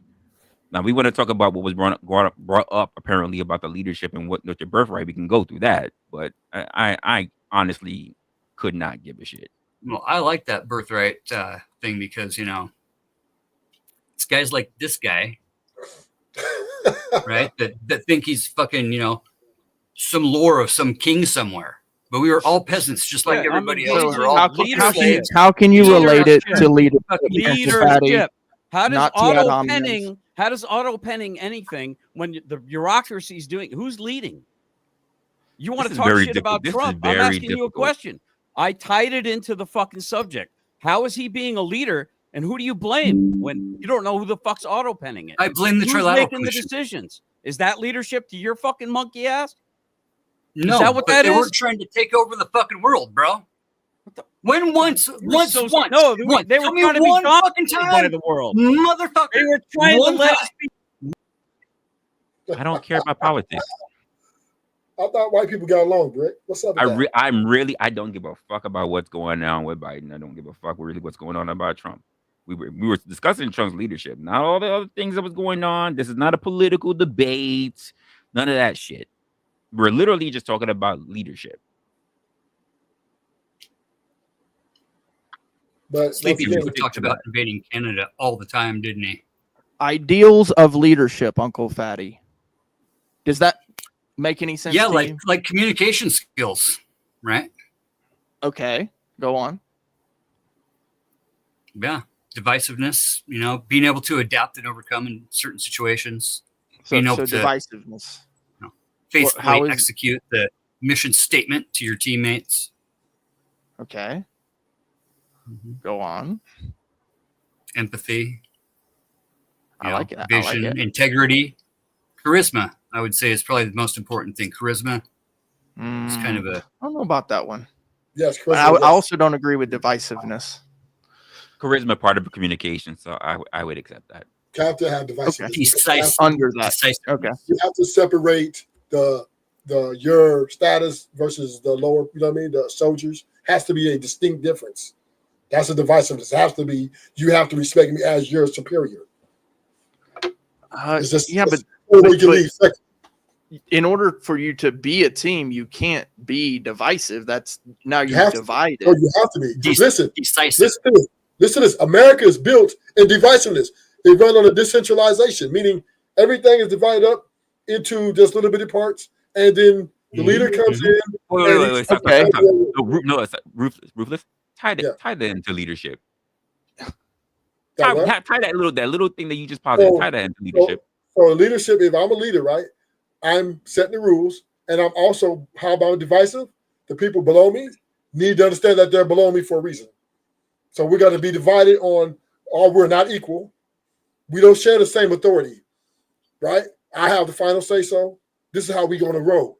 Yeah, I won't follow you. You either get down or lay down. I'm not going to follow you. Nope. But Well, Brick, that's part of the You're not a social leader. contract that comes Brick, with- what I'm saying, let me say this.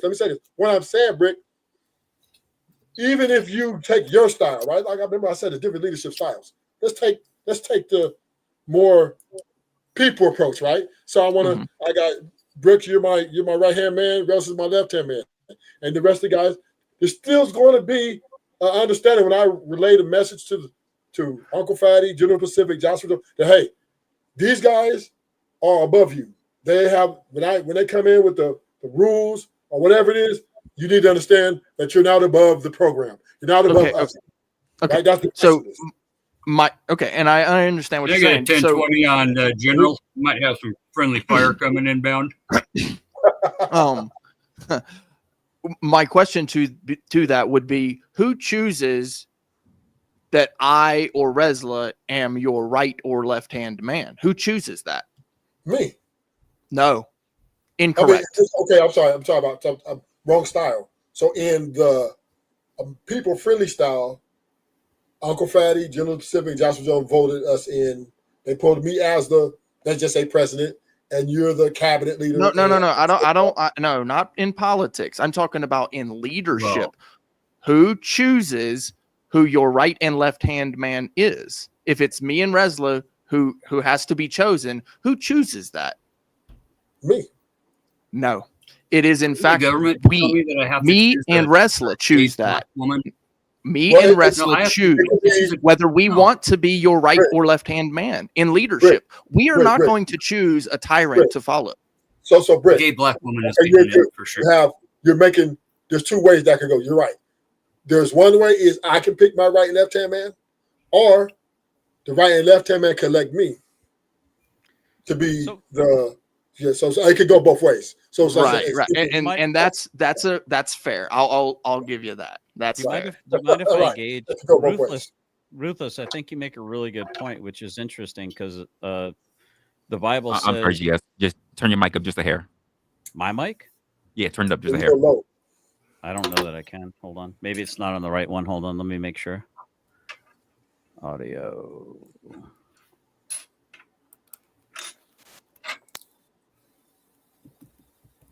Is that better?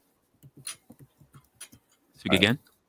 Testing. Yes, that's better. Yes, it's better. Yeah, perfect. So let me try to engage with what Ruthless is saying too. It's interesting because this is not about the Bible. This is not about politics. This is about leadership. So the argument you're making, Brick, is I find very fascinating because according to your argument, you wouldn't follow Jesus because Jesus is a tyrant.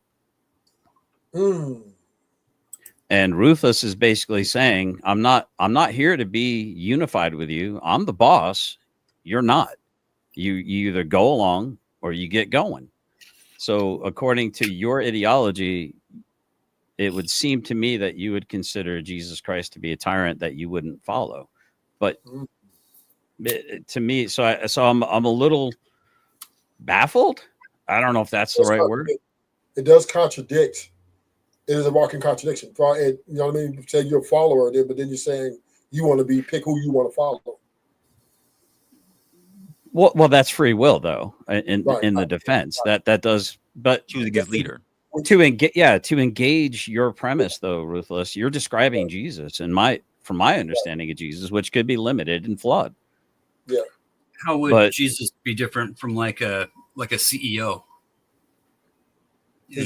I don't know that he would. I don't know that he would.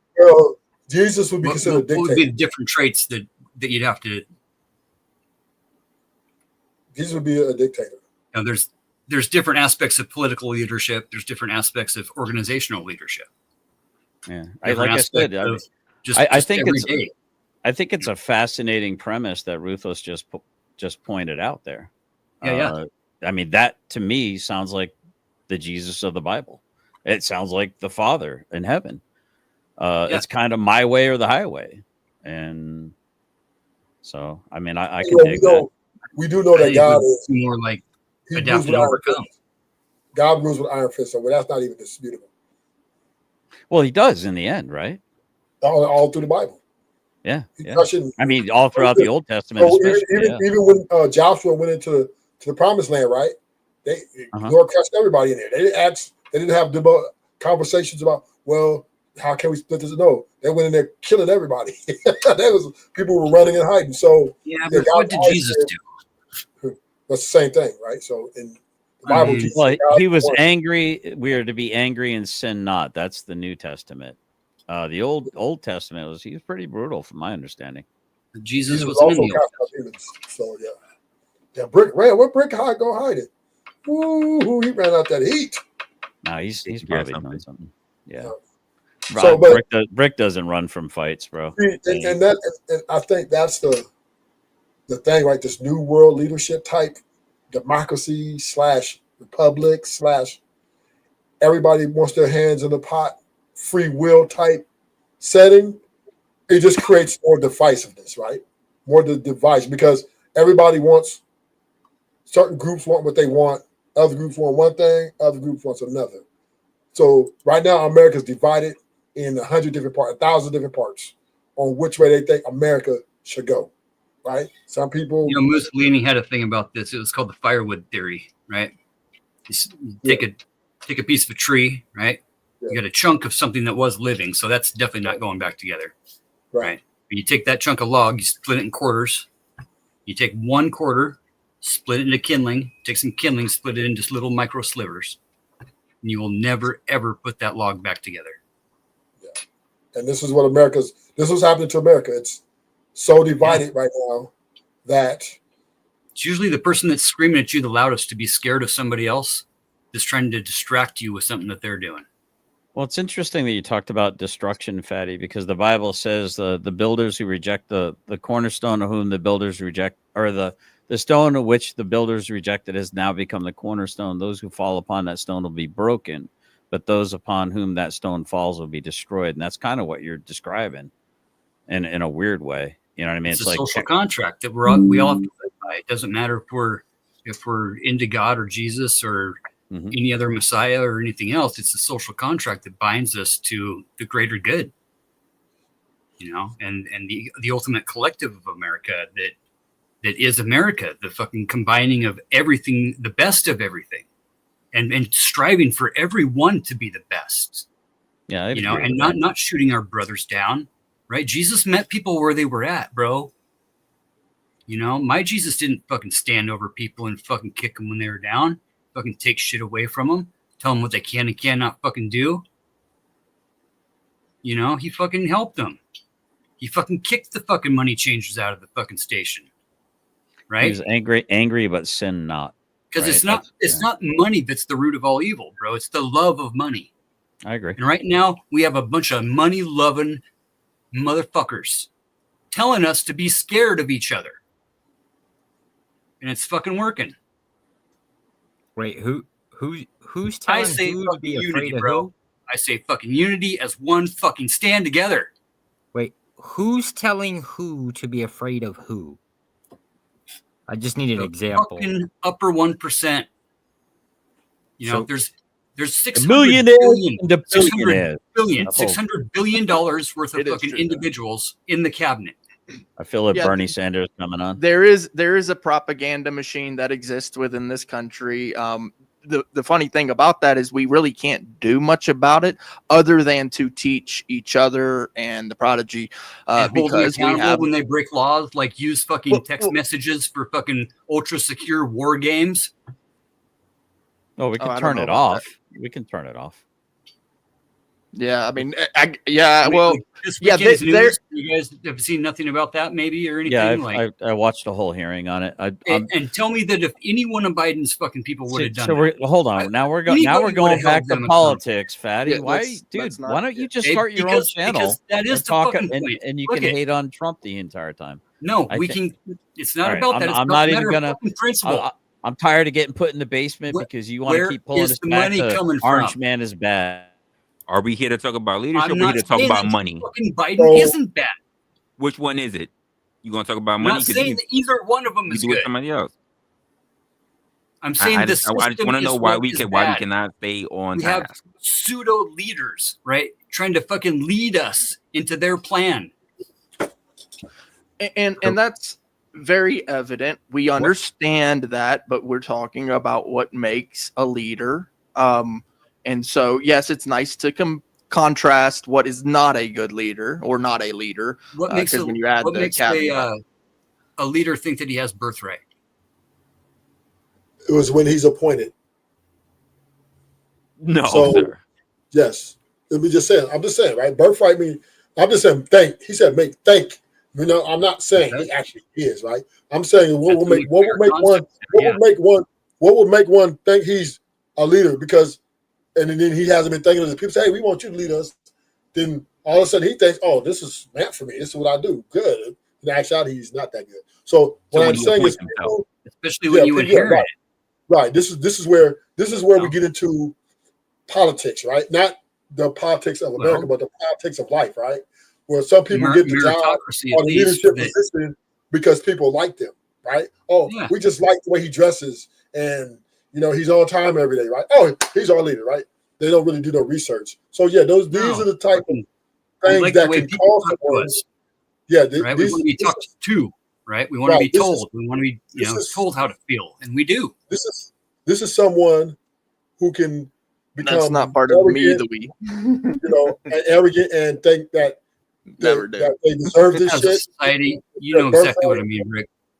Yeah, but I do know exactly what you're talking about because the majority of the people are trying to go along to get along, and it's just horrible. So here it is, though, right? So here it is. Here's the question I have for the panel: which leadership is more effective, Putin or the American way? We already neither. Know you want one with the charisma, bro. I already told you. It's neither. The one with the charisma. It's the one that can look you in the eye and fucking pick your pocket at the same time.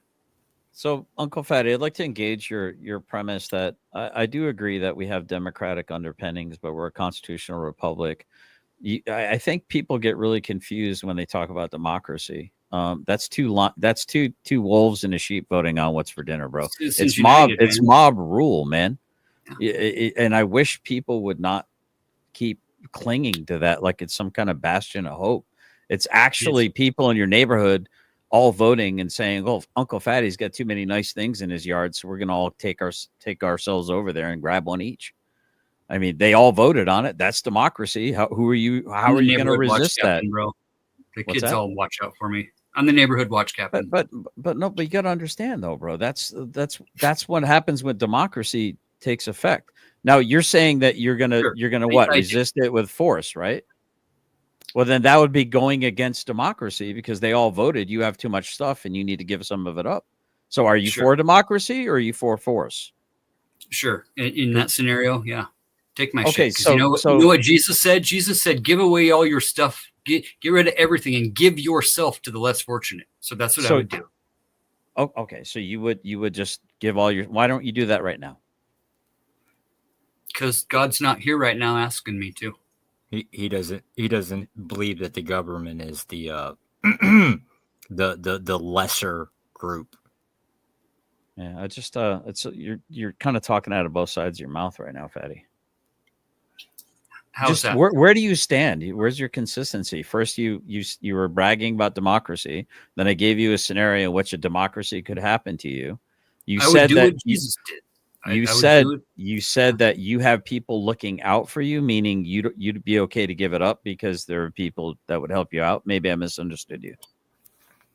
Or I thought you said you have like brothers and sisters that would look out for you, like protect your stuff. Which did you mean? But if I was called to give away my things, I would do what Jesus did. But no, according to your ideology, the leadership by which you want to be under the umbrella of, which would be democracy, that's what a democracy is. Everyone votes in the pure plurality. Right, but the majority of the votes out from your logic. So no, I'm engaging your ideology. Dude, you're bad faith, bro. You played the scenario out. I'm not playing out scenarios. I gave you an example of what your ideology actually means in practical, empirical reason and evidence form. And you're in some la la la la la la la la Fatty's world. According to my modus ponens. Dude. So the reality of it is this. So hold on, guys. So the reality of it is this, right? That there's only one arrangement. We're getting fucked. We're all getting fucked. We agree upon that. If nothing else, just suck the black pill down already, dude. What are you waiting on then? Holy shit, bro. So the reality, both sides, we can't agree that government is fucking us, right? That's pretty. So fatty. So what are you doing? right? Yes, hold on. Okay, guys, the reality of it is this, that there's only one arrangement that works out well, and that's the family arrangement. There's no government, no granddaddy government that's going to come through and save you. I kind of explained this earlier. There's the monarchy. There's their various forms of it. Hold on, dude. Jesus. I know. Never did me wrong till he stopped me up one time and told me to be quiet. Okay. Everybody knows where we're going. You've done this. Listen, Linda. Okay, there's three forms of government that work or exist. Exist: monarchy, oligarchy, and representative. And you've got the various forms in there. And people want to say that that form of government or this form of government is the best because we get the best, quote unquote, leaders out of those positions. The problem with that is none of those governments are the best form or system for you or anyone. Sure. The family arrangement is the only one that works right. But now, the whole argument's void now, and null because we should be talking about how to fix what we have right now. Hold on. Idealistic thing about what we shouldn't. Do you know how to listen? Do you know how to open these things, the ears? Yeah, after you ran it down and like did know how to open your ears. I jumped on the runway right when you hit down. Exactly what blind does. You do exactly what the fox does. You just talk and interrupt people. You do not know how to have a conversation. I've seen it time and time again with you on panel. Sure. So what I was saying is... Thanks for your point of view. I appreciate that. Yeah. Okay. So... Gracias. So all of that aside, the best form, in my opinion, of leadership would be from that family arrangement, the man over woman, woman over child. And most people would agree that. Most people on the planet actually would agree with that. I know that there's some that don't. However, ultimately, when we're talking about leadership, what we're looking for, each one of us, are certain qualities. And yes, there are some people who are looking for tyrannical qualities. And then there's some people who are looking for humbling qualities, empathetic qualities.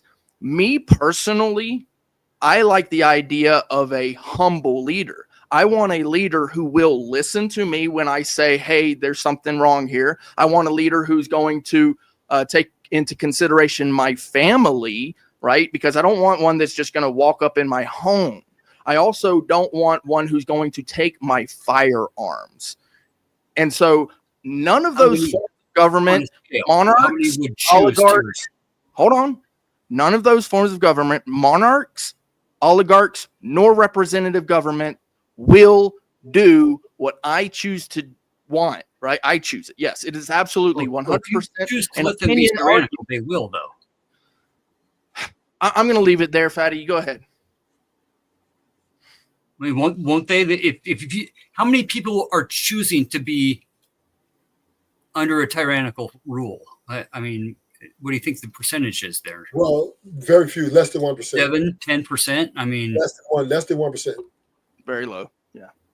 You know, because so if you choose to be led like that, we will be taken advantage of. Yes, I believe that. Yep. Yeah, most people believe in free will, free choice. So therefore, tyrannical government, if there is a whiff of tyrannical force coming in, the people will turn immediately. It would be catastrophic. Well, I think that depends on the culture. You know? Some cultures are more. Well, I'm just speaking of America. Oh yeah, absolutely. Yeah, I think that it would be hands down. Yeah, it'd be an absolute shit show. Everybody's grabbing guns and nukes and they're going in. No, hell no. I want to vote.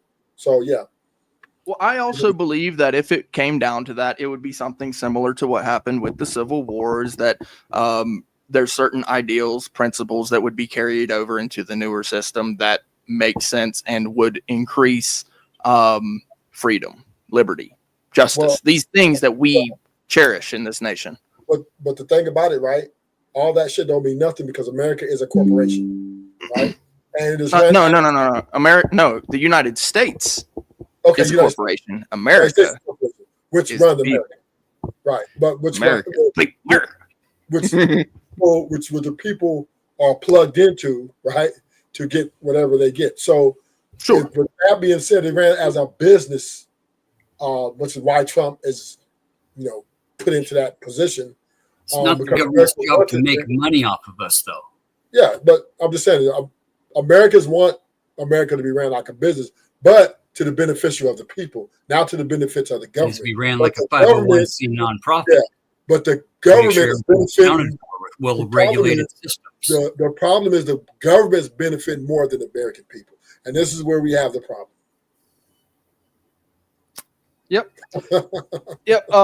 But as far as leaders go for this country, I would say, again, going back to the point that none of the branches of government, none of their departments inspire anything about themselves to say to me, leaders. No. In fact, it is the people. The people inspire me to say that's the leaders. Brick, to your point, America is run on decentralization, right? It specifically ran the way it's ran to prevent dictatorship. Right. One To promote the family arrangement, because one that is machine. the only And system that the works. perfect display of that was during COVID, right? When Trump said, when they shut America down for the most part, right? And then Trump saw that the economy was flipping. He said, open it back up.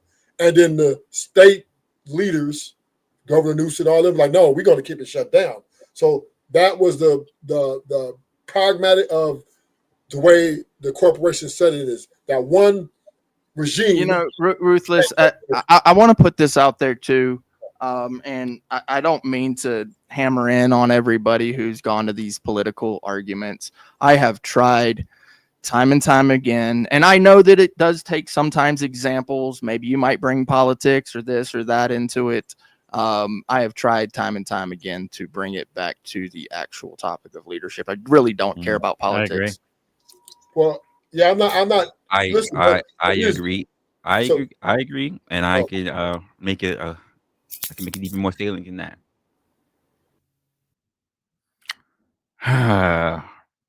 Because I don't want the ideal that basically the only form of leadership that we can even understand is due to politics. Now, surely you guys work for a living. Surely you understand you've had other leadership figures in your household, but apparently, all we're stuck on now is the government. So, I'm gonna say it this way: we're gonna sign off, because at the end of the day, being a leader isn't about the title. It's not about trying to overrun another country. It's not about trying to look who's the best in charge. It's about making the tough calls. Making the tough calls when we're looking at basically how we're going to be owning up, how we're going to be doing things when shit goes sideways. Real leadership comes with actions, not the flashy crown, not what we think could happen, but what we actually do see happening before us. So before you start chasing that leader title, ask yourself if you really are even ready to step up into that role. Not for the recognition, but for the actual work that you have to do.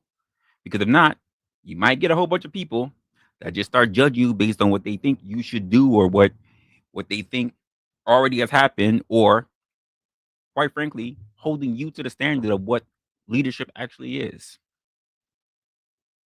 If that hit home for you, and if you haven't already, subscribe to the channel.